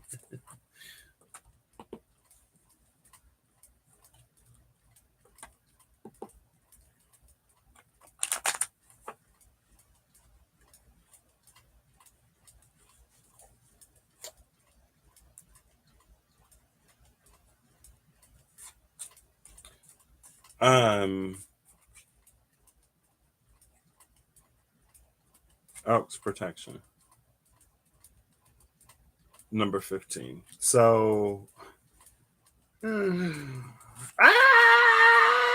protection against the weathering. The Hagal was at the bottom of the deck again. But under Hagal this time is the Fruma. And the vein. And that support. It's the Fruma, Elven Light, the Weather Vein, and support. That's the protection against the weathering. And now candle is here instead of condle. So it's not going to come in through the top anymore. But the thing about La Fruma is it has an arc on it, an arch. It doesn't come straight in like Condel did. But it feels like with this constant weathering of the personal Yggdrasil tree, it's like over time we forget about. See ya, Twitty. See ya, Steph. Thanks for popping in. It was fun. Um, but it feels like over time with so many generations, and maybe as the world has, as history has, as time has marched into the present from the past, um, and some cultures it's retained, and others maybe not as much. It just feels like the personal Yggdrasil tree. It's like been dying and dying and dying and withering to the point where it's almost like we try to find the divine in everything else outside of us without really finding it within us. And if we do find it within, it's almost like there may still be things that keep it from being fully ignited. And so it's interesting that originally Ofalagu and um, a living in the flow. Is that peace? Peace. Um, hummingbird. Ooh, the hummingbird nest just fell. No. Um, but it feels like it's like over time, and maybe not everybody, maybe not every culture, you know, maybe not every person. I already said that. Maybe not every person's already said that. But it's like the connection got weaker and weaker and weaker. And like the strength of that connection is what protects against this weathering. But it's almost like with this Lafruma river of golden light connecting to us, going back to the wellspring, the Ace of Cups in the Wild Unknown.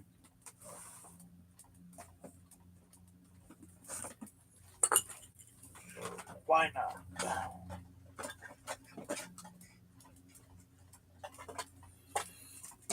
The Ace of Cups in the Wild Unknown is my spiritual wellspring card. And I talked about it before about the beavers, and it's like when you're going through your chakras from crown to root, and as you are addressing the blockages at each level so that they don't just like come back. When you make it to the root, you notice the silted up sort of stream, and you follow the stream back to the wellspring. And the wellspring is the border between you and the universe. It's like where we splinter off from source, where when it's like where we sort of stand as the individual, and where it's that line where the individual and the all are kind of like blurred. That's the wellspring. That's the Ace of Cups in the Wild Unknown specifically for me. Um,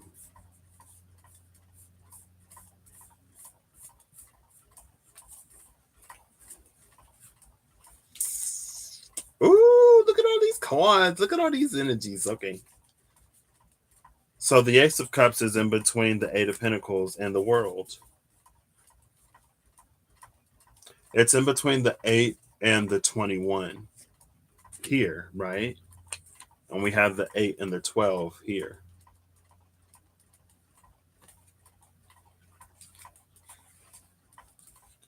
And they came out sort of different, opposites. How do I do this? Like this? Maybe?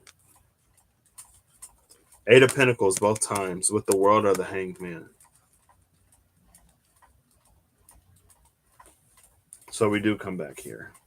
Interesting. Um, but it's like when we're connected to that wellspring, that's the presence that watches through our eyes. That's what gets this to stop. That's the bird.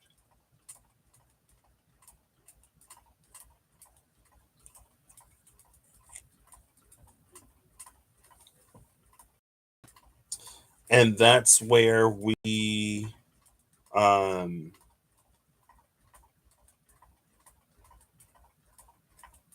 start to kind of sort of maybe enter which territory.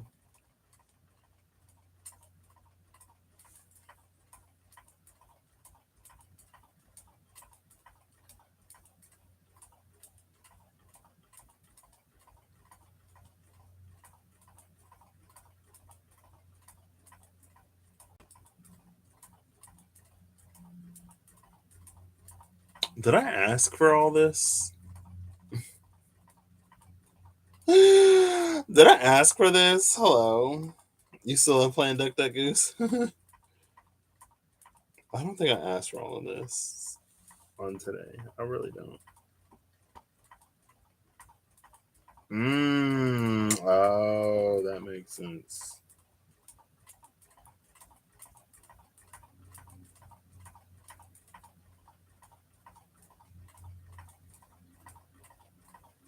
Okay. Cute. I would kind of sort of try to see if I can get literally anything off, but it's fine. We flowed with the energy, I guess, and this is where we ended up.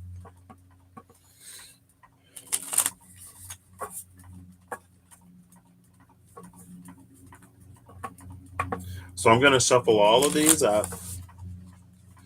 The Ten of Swords and the Queen of Swords were just at the cut. Oh, you got a charger? Welcome back.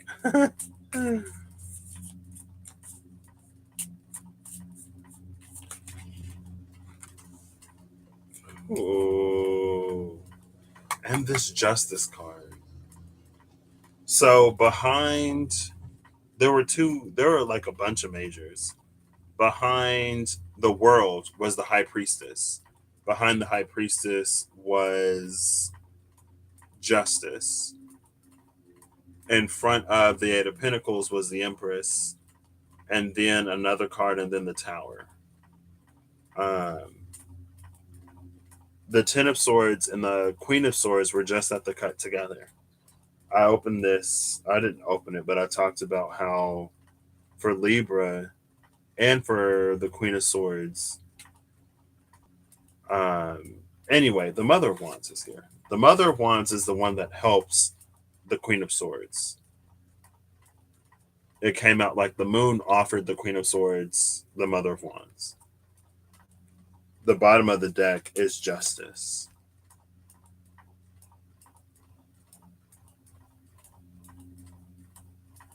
And then under that is the Daughter of Wands and the Daughter of Pentacles.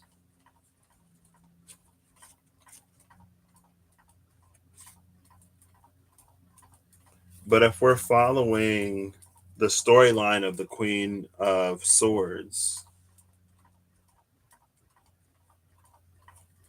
the Mother of Wands, Justice, and the Daughter of Wands, it's the energy where it's like where girls get to grow up and be whatever they want to be. Where specifically women, but not specific, like because it's the daughter and the mother in the cards, it's like the female or the woman or the girl, but it's like literally can be anybody. It's just, it's like where we get to grow up, where we get to mature as we are without having to take on all of the stress, all of the burdens, all of the anxieties and traumas that make the Queen of Swords the Queen of Swords, that make the Queen of Swords icy. Like the Queen of Swords and the Ten of Swords, like there's a reason why the Queen of Swords is cold. There's 10 reasons, at least. But the Mother of Wands, just with the Daughter of Wands, Justice, and the Mother of Wands, it's like there's a lot more color in this Justice card, and there's a whole world in between their tails. You know? And it makes me think, speaking of kombucha, in that group project I was talking about, I was in class one day and one of the girls was talking about feminism and stuff like that. And the other guy, it was me, another guy, and two girls. I didn't say anything because I didn't necessarily, anyway. But they were talking about feminism, and the dude was like, "Oh well, like I don't believe in feminism because male nurses get laughed at and male teachers aren't respected and blah blah blah whatever." And I was like, "Well, if your position is really like male nurses shouldn't be ridiculed or be made to feel less than, like you should be a feminist. Male nurses get laughed at because they're doing work that's traditionally seen as women's work. Women are seen as lesser than men. So when men do the work or take positions of those lesser than men, they get made fun of, they get bullied, they get harassed. Like you're literally on the same side." But it's like, well, what about guys who do this and what about guys who do that and blah blah blah whatever. And I was like, yeah, and a lot of the ridicule that they get, it's because they're doing something that's traditionally stereotypically seen as like a woman's job or a woman's position. That's why they're getting made fun of. Which takes us back to the issue of women sort of being seen in a certain light. But anyway, I didn't say anything. I stayed out of it. It's just like how I don't know. I don't know. Anyway, we didn't have to go there, but it went there. So it kind of makes me think of Cindy a little bit. So shout out to Awakening to Spirit for. I think actually I watched one of her readings recently. Was it a collective one? I don't remember. No, I think it was the Pisces. It was a Pisces or a Taurus one, I think. And she talked about women's rights in America. She mentioned it. She didn't really talk about it because she didn't want to go there. But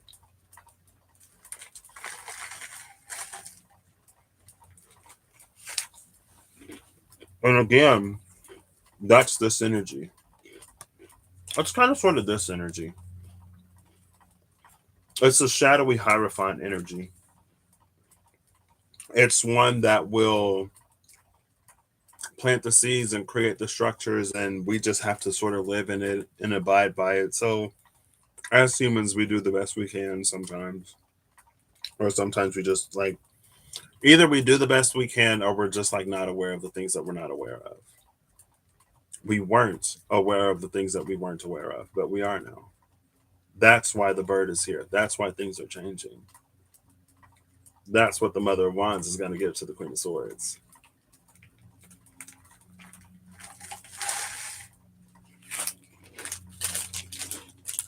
Um, every girl, every woman should be able to choose and decide for herself what she wants for her life.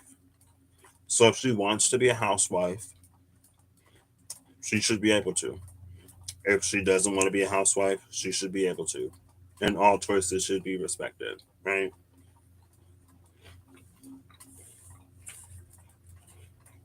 And not just for like men and non-binary people.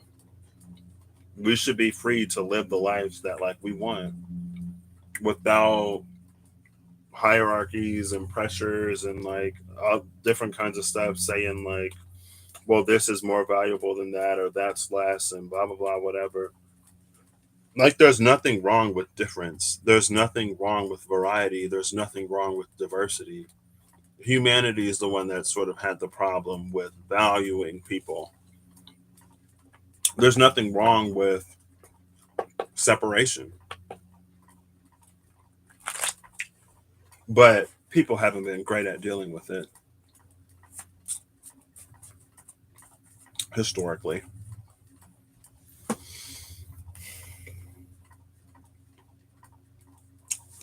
And maybe that's another thing that sort of separates us, or some of us more so than others. It's like societal pressures and norms, and it's the point where maybe there are certain things that we think we want because that's how we were raised or conditioned. But it's like if it's not what we actually want, it can only bring us limited fulfillment.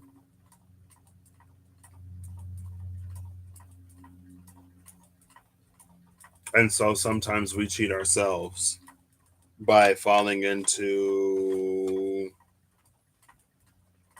lines, lifestyles that don't make us happy. So,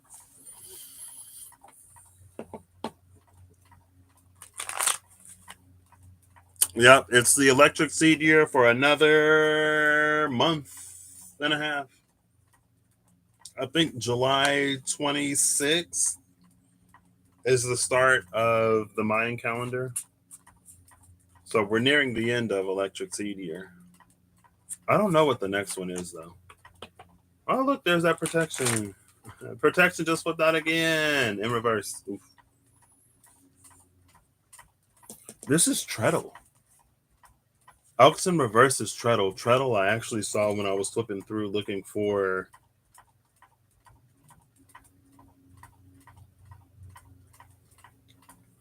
so treadle with this, it's almost like the conditioning itself, the environment itself, none of that wears away anything. It's only when we act upon it that it actually does. Because once we take the action, once we make that choice and decision, then we sort of take on part of the burden. To be surrounded by it doesn't make it easy, but it's almost like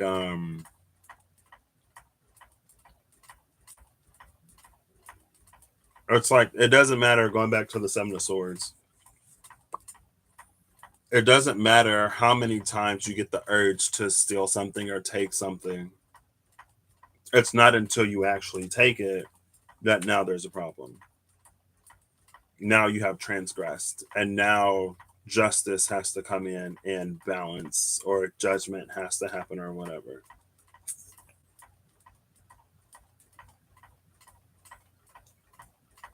And so that is taken us back to like being in the world but not of the world.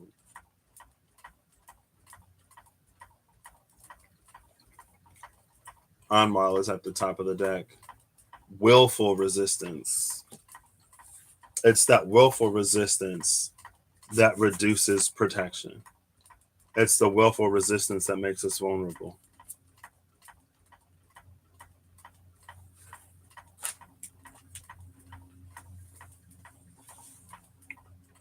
Insert karma or whatever, or whoever. Oof. I should have just ended this after I talked about my trip. It's fine. It's fine. It's fine. I'm curious now, though. What is the next?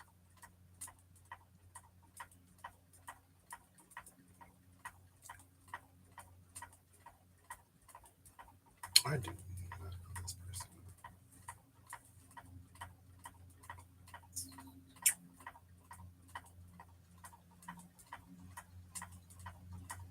Mm-hmm.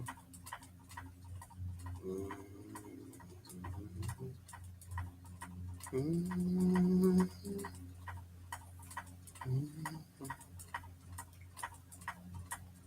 I think it's this one. I'm pretty sure it's you. That is not what I wanted. You are not what I wanted. Sorry. This isn't really what I wanted either.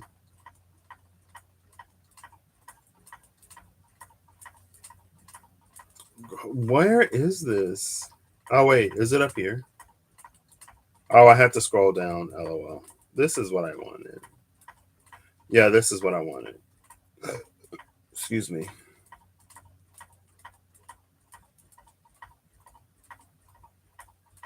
Maybe. Maybe not. Wait, yeah. Maybe so.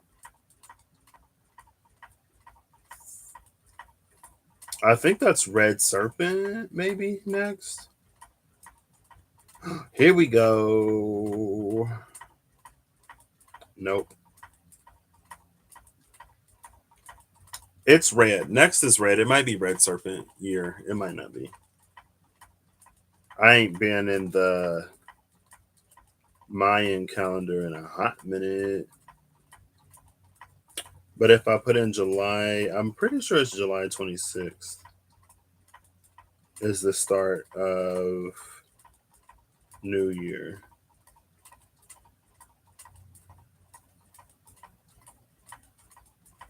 Red Moon. Is that right? Or is it the 25th?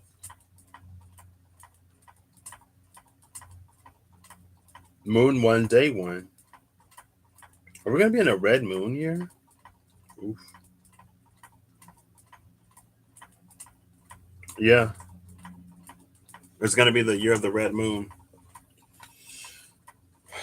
Interesting. So we go from the blue lunar storm to the yellow electric sea to the red moon, which is a blood moon, which we just had that eclipse in Taurus.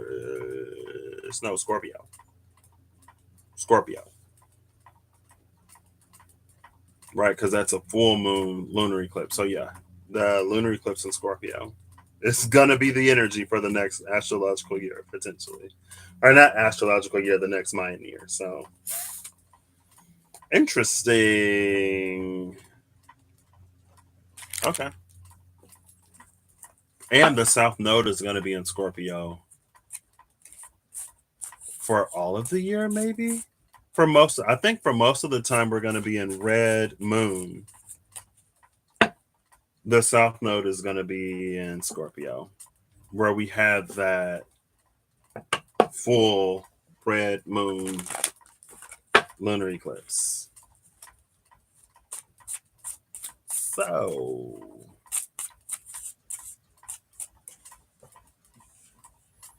the Emperor. Okay.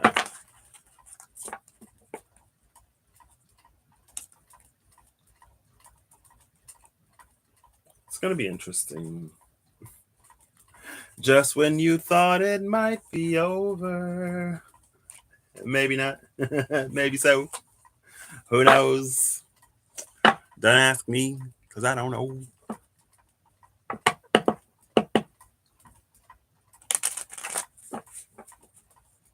Red Moon, it could be a good year, though.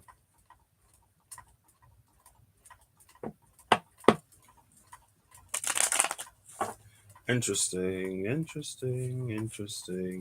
I think there's also a little bit about sort of what we accept when it comes to the status quo and when it comes to the way the world is. Maybe another thing that stops that person, the hierophantic energy in the hanged man, is us being like, you know what? No, we're not doing this anymore. And then they're like, wait, you're like, did I stutter? We're not going to do this anymore. You are changed. I'm experiencing different. And then the bird says, the person has spoken. Cue up their new set of experiences right now. And then you're like in a totally different space or whatever. You know, that's how it works. I'm kidding. Kind of. Not really. But again, that's when we are connected to the spark of the divine that lies in us. And who else? Who else? But the gosh darn meta freaking Knight of Wands himself. The Knight of Wands that I keep seeing.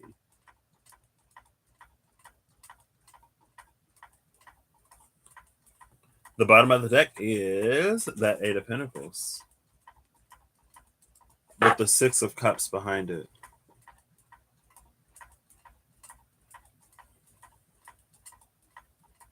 Three cups above, three cups below.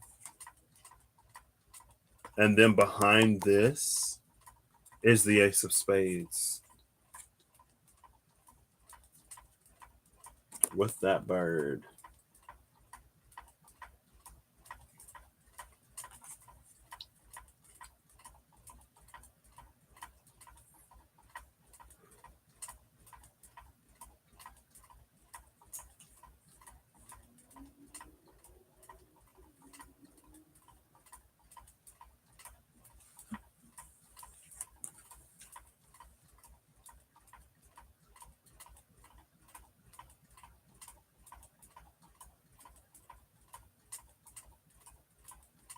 Something happens here.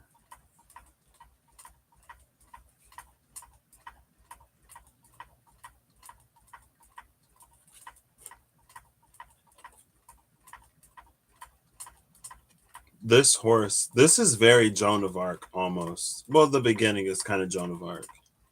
The horse finds this person, Eight of Pentacles in. This person becomes the Knight of Wands. From the position of the Eight of Pentacles. Oh, we have every element. Huh? Every element is present. Becoming the Knight of Wands with that Eight of Pentacles background, finding itself in a place of harmony because of this as above, so below, 3-3. It's that ether life. It's literally ether life. There was the 2-2, the 1-2-3, and then the 1-2-3, and then that bar, the east, the I between them, leading to this Ace of Swords. Every element is present here. The wands, the pentacles, the cups, and the sword. That's when the bird comes online.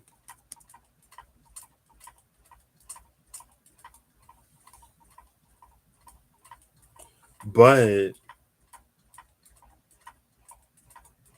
this Knight of Wands almost feels like it's blindsiding. What's also interesting is the grapes typically associated with the abundance of the Nine of Pentacles is in the 8 here. Let's see if I can. There you go. You see all the grapes? It's in the 8 of Pentacles. The 8 of Pentacles is already harvesting. This 8 of Pentacles is already in the energy of abundance. And that's how the horse knows that that person's ready to switch suits and become the knight. Because it's reached the space of the 9 at the 8. And because it reaches the 9 at the 8, it can go even further before it reaches its maximum capacity. Because 9 is the end. It's gotten everything that the 9 has to offer before it.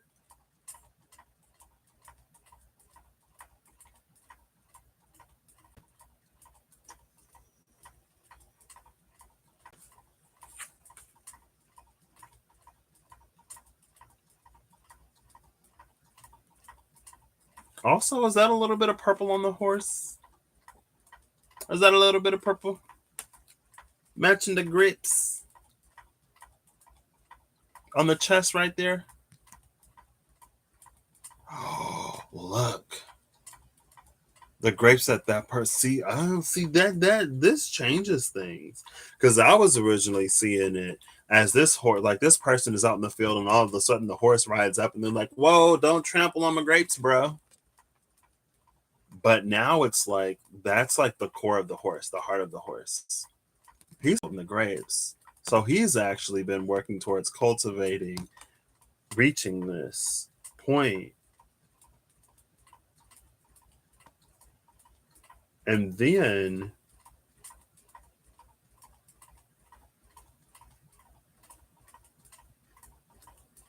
this happened.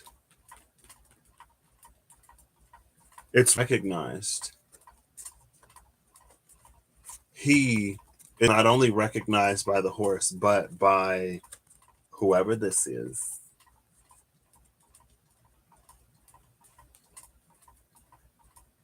Where was that? Was it when one of the shortcuts popped up?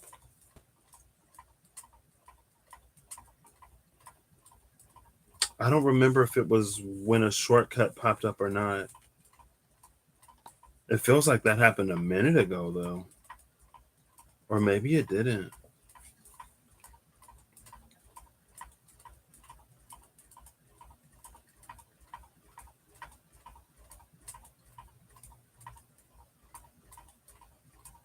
See, but even Ak encouraged us to go back. We were supported in going back. We're supported in going within. And there's something about this Nine of Pentacles energy being taken back to the Eight that welcomes in this horse. It calls in the horse, and somebody calling in a horse is recognized. It's seen. So then this person is viewed as ready for whatever this Ace of Swords truth is. Now something within that person comes online. We're all made in the image of the Creator.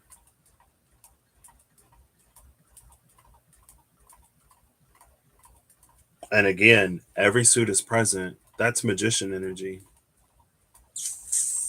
So interesting. Very, very interesting. Don't ask me, Nettie. I don't know. I don't know.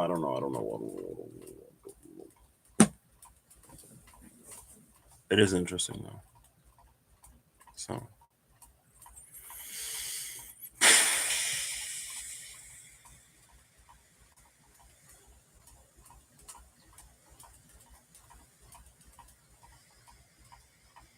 what?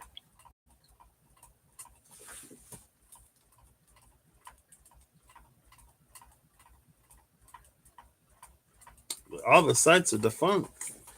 I guess that's it. I kind of want to. Did I use any oracle cards? Tarot, runes. I use runes.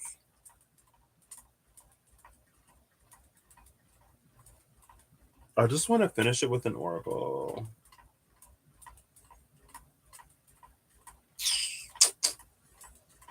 But I don't know which one.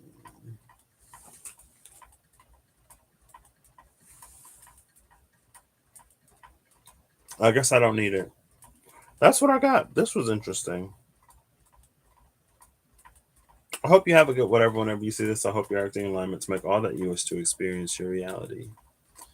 I hope that whatever you need along your path, journey, and way to get where you're going, you find in the way that you need it. And I hope you the courage, I guess, to continue down that path, even if you don't find anyone else or others that sort of share it. You know what I mean? If that makes sense. I hope that you don't need external validation so much that you don't allow yourself to blossom and unfold and bloom in the ways that you will. Some things you may find someone else has experienced and gone through. Some things you may not find anyone else who's gone through it. And it might just be because it's something that's meant to unfold for you in that time and in that moment. Live life and find out. You're not meant to have the answers right now, maybe. And so maybe that's why you won't find anybody with the answers. And an answer isn't always the answer. Because a lot of people can give an answer. I can give you an answer to a lot of things. Doesn't mean it's necessarily the answer for you, right? Not to say that there won't be overlap or whatever. I don't know. I just hope that you don't find discouragement in others not sort of experiencing or seeing things the way you do or whatever. And again, I hope you, the stick to itiveness to stick to what is resonating for you as true. Because I think sometimes we can all pull from our own personal codexes, our own libraries of experiences, signs, symbols, and what they mean. And so if someone else comes with something, it might mean to them something completely different than it means to us. So if there's someone that you look to or that you respect or admire who may see or interpret or receive something in a certain way that might not be exactly how you're meant to, again, I hope you hold on to what resonates for you and that you just don't, and that you don't just like throw it away and take what someone else says. So it was nice to catch up. It was nice to be back here, I guess. I wasn't expecting all of that. But at the same time, I guess I kind of was. I'm not surprised to see it, but I wasn't asking for all of that.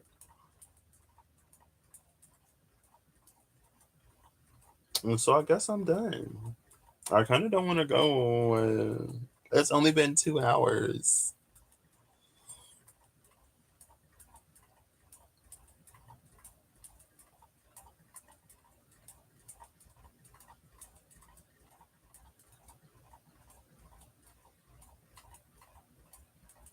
But yeah.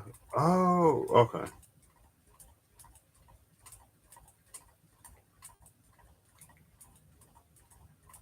So it's kind of like, as I guess, as I'm wrapping up, it makes me think of like first it's Kirby and the Forgotten Lands, and it's these hang gliding levels where it's like there are certain, you'll be in the wind and like hang gliding, and there'll be enemies or whatever, and there'll be like coins or secret passageways, and if you look a bit ahead, you can tell where you need to position yourself to be able to, with the momentum that you're going, catch that hidden treasure. But it also makes me think of, there's this app with these balls. It's like an ad for some app game with these balls that like you go up and they multiply, and then when they all fall, they're sort of like falling in random holes. So it feels like with that vein, weathercock with the winds of change, it's gonna like, it's like skee ball. It's like skee ball. When you aim for the hole in the middle. Let me, for those of y'all who don't know what skee ball is, let me get you an image. Let me hit up the Googles. It may be called something different where you are. You may not have it at all. But I don't need the whole machine though. I just want an image. Images. Duh. Okay. We'll give you the whole image because for those of you who don't know, that's a terrible image. It'll help complete the picture. I can't find one with the ball on it. So this is skee ball. It's this long thing. You take the ball, they come out like here, and you roll it up here, and you try to get like each one of these is marked a different number of points. You can see like the ones in the middle are worth more than this one out here or out here. That one over to the side is worth the most. And so what happens is when you roll the ball up, if you get it exactly right, like basketball or whatever, not necessarily like soccer, but kind of the goal is bigger in soccer. So it's theoretically easier. It doesn't matter. Doesn't matter. Football, for those who call it football, it's like with the way things are changing and shifting and moving, we're trying to get up here and we might miss it. And so we end up down here. Or if we try to get in here, we might get there or there. It's like there's adjacent possibilities. The adjacent possibilities card and the energy oracle is like perfect. And it feels like as the wind is changing and as it's blowing us through these different sort of twists and turns, there are going to be like these different portals and gateways. And there's a giant portal in there. There's a giant portal in the mix.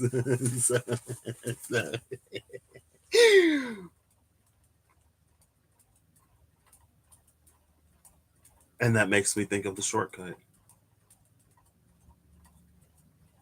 I don't know. That's what it feels like overall, if that makes sense, you know.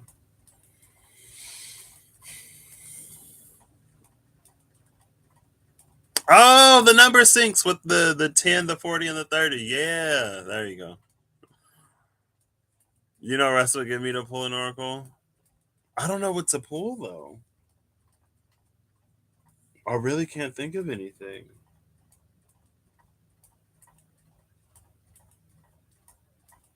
I we'll see. We'll see. We'll see. I grabbed the all winter oracle cards. We'll see. We'll see what comes out. All winter oracle. Ooh. Ooh. Oh. Oof. Oof. It's funny that you say that, Holly. I'm not gonna say why it's funny that you say that, but it's hilarious. Your timing is interesting.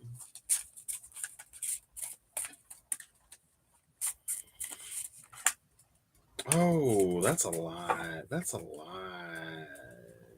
Is it literally two cards? It's literally two cards.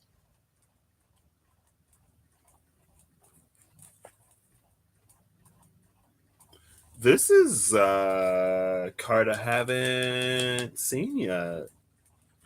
Old Traditions and Despondency. That's Dreamscape. Where did I read Old Traditions? Old Traditions flipped over. Hello? Am I crazy? It's literally right here. Okay. I was like, I know that card flipped over. Old Traditions, Dreamscape, and Despondency.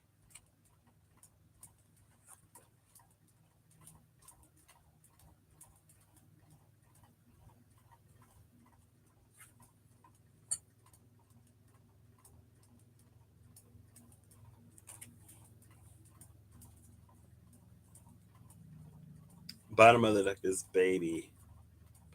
Baby.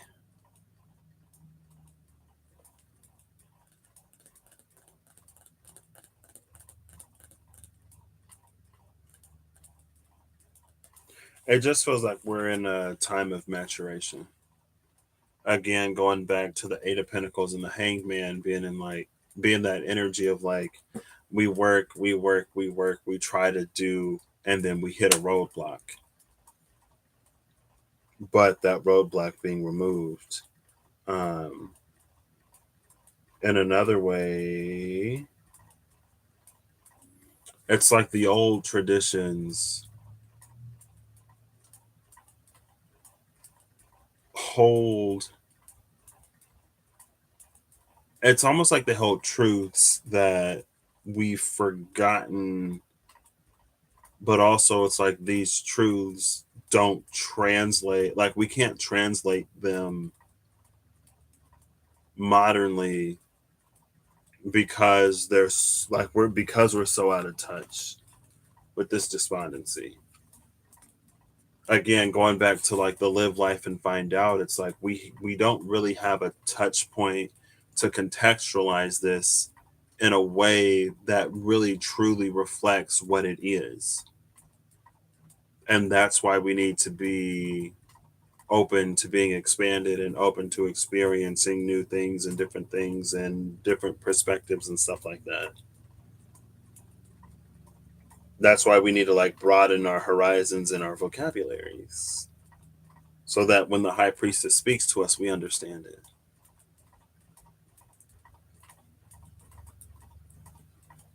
But it feels like,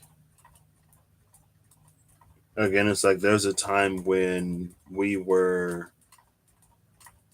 aware of that connection. There was a time when we lived that connection in a way that it feels like it would be seen as magical, but it isn't. Like there's nothing magic about synchronicity. Like synchronicity is like the default, or it should be the default. Oh, it's like when you're in it, things just sort of align, and that's just how it is. It's nothing mystical or magical or out of this world or extraordinary, but because things have become what they are, it is. It's because that connection has waned so much, and because that river is it runs so dry that now it's seen as this like whatever. And again, it's not to make light of what it is, but it is to almost just like say what our experience could be all the time. And just because that's what our experience could be, just because our experience could be that all the time doesn't make it any less magical or wonderful or majestic. But it's just like that could be the norm. That's it. That's it. It's not that it's not magical, it's not that it's not wonderful. It's like synchronicity could be the norm. Synchronicity could be your experience every day.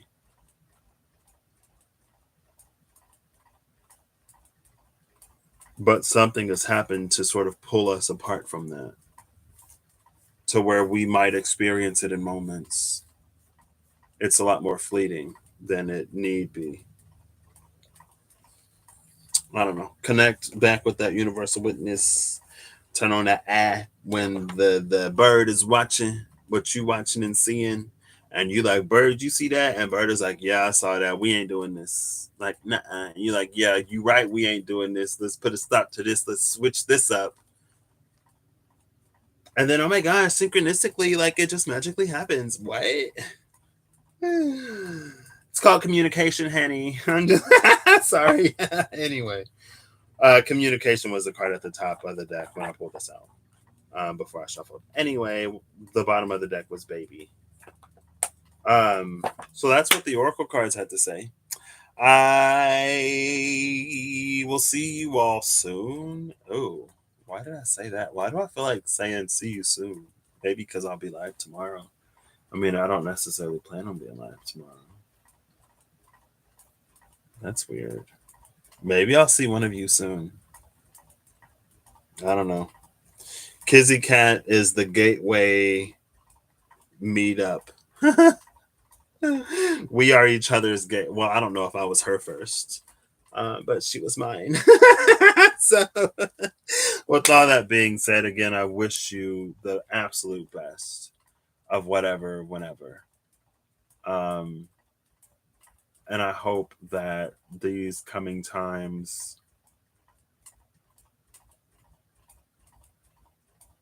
in some way, shape, form, fashion, or another, I hope it's in a great, amazing, positive way.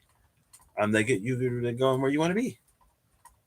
So, with all that being said, I will catch you all in the next one. Bye. Thanks for being here. This was something.